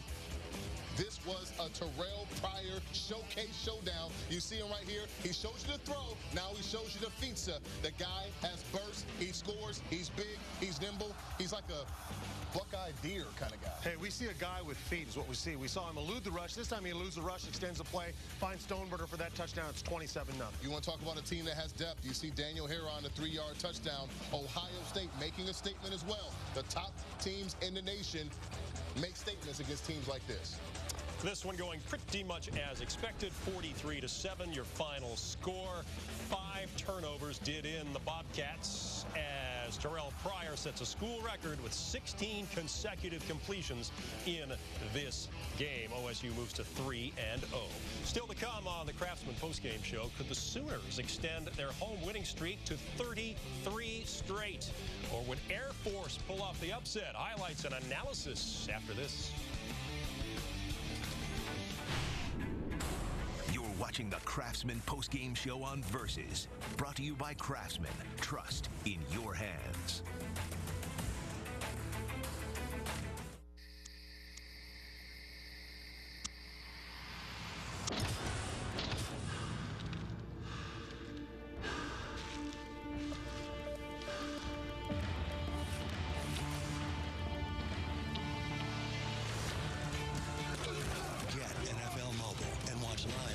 Sunday night NFL games and NFL Red Zone. Now everything football is everywhere. Only with Verizon. Rule the air. Anything Mayo can do, we can do Boulder. The choice is yours. Are you up for some sandwich kicking flavor? Are you Miracle Whip? How to speak Australian.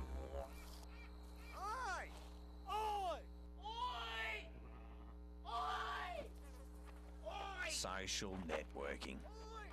Beer. Foster's Australian for beer.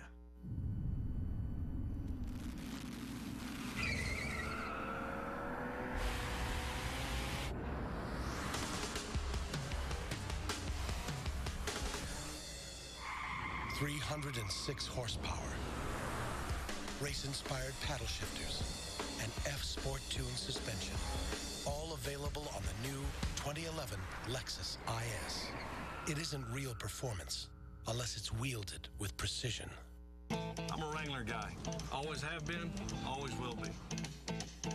I was wearing Wranglers long before I went pro, and I've stuck with them ever since. They just fit the way jeans should fit. Relaxed and comfortable. That's my Wrangler story. What's yours? Wrangler 5-star premium denim jeans. I gotta say, nothing beats Wrangler comfort. For long-lasting comfort, the right choice is Wrangler. Wrangler. Real, comfortable jeans.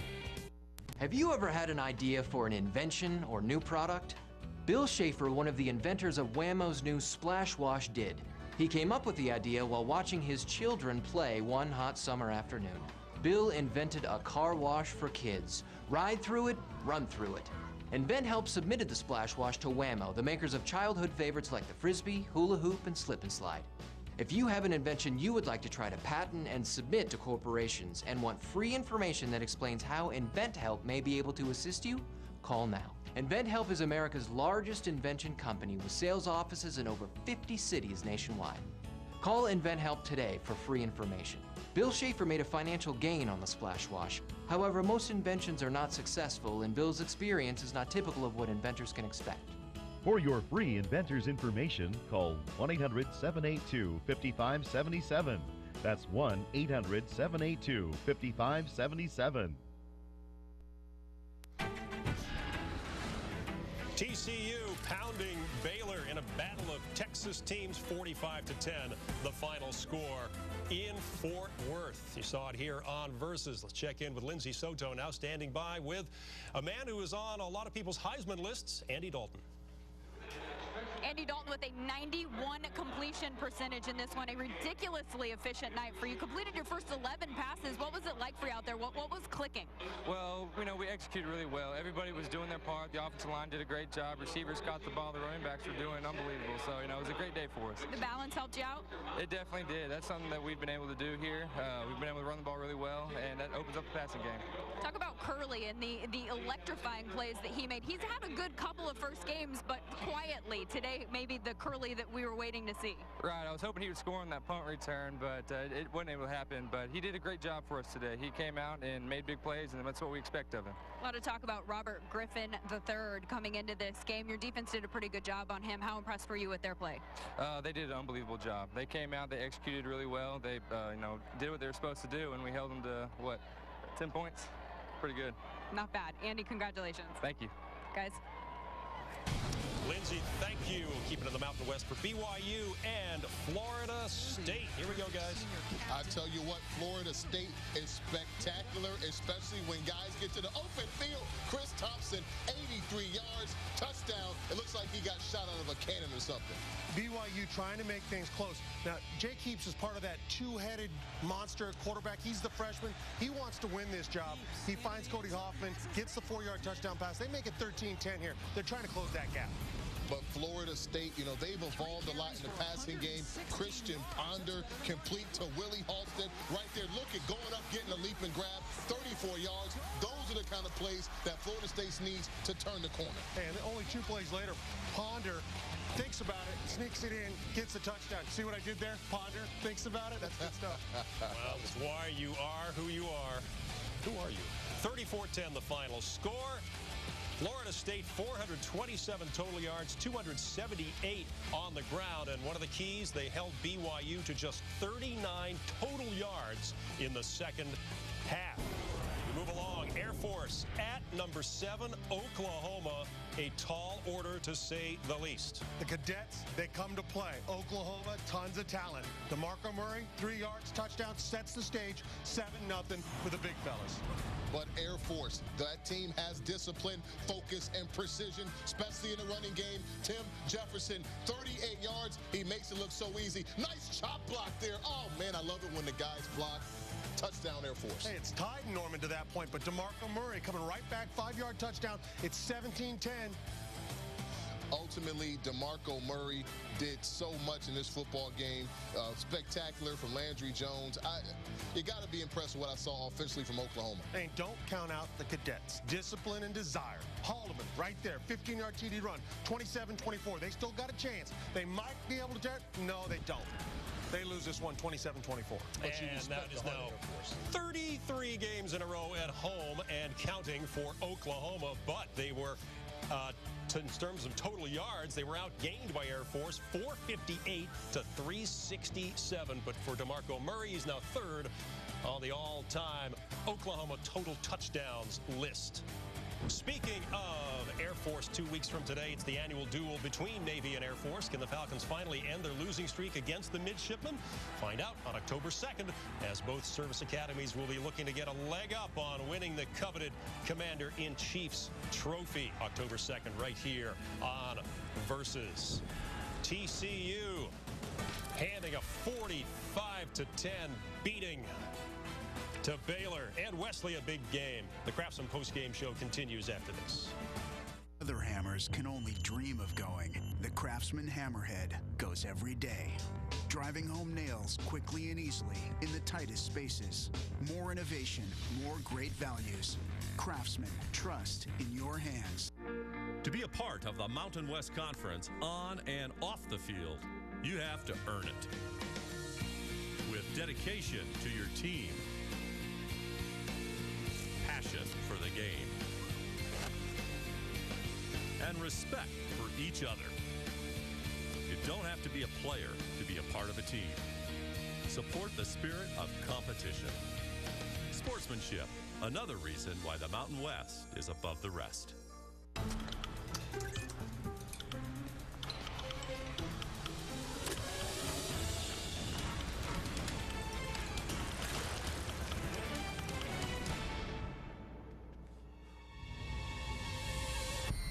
Follow your inner driver to the all-new Zoom Zoom Concentrated Mazda 2 or the wicked fun Mazda 3. Either way, your inner driver gets what it's after. Experience a test drive today. It's breakfast, new breakfast at BK. With biscuits, bowls, and platters. Have breakfast your way. The all-new BK breakfast menu. That's right, from Burger King.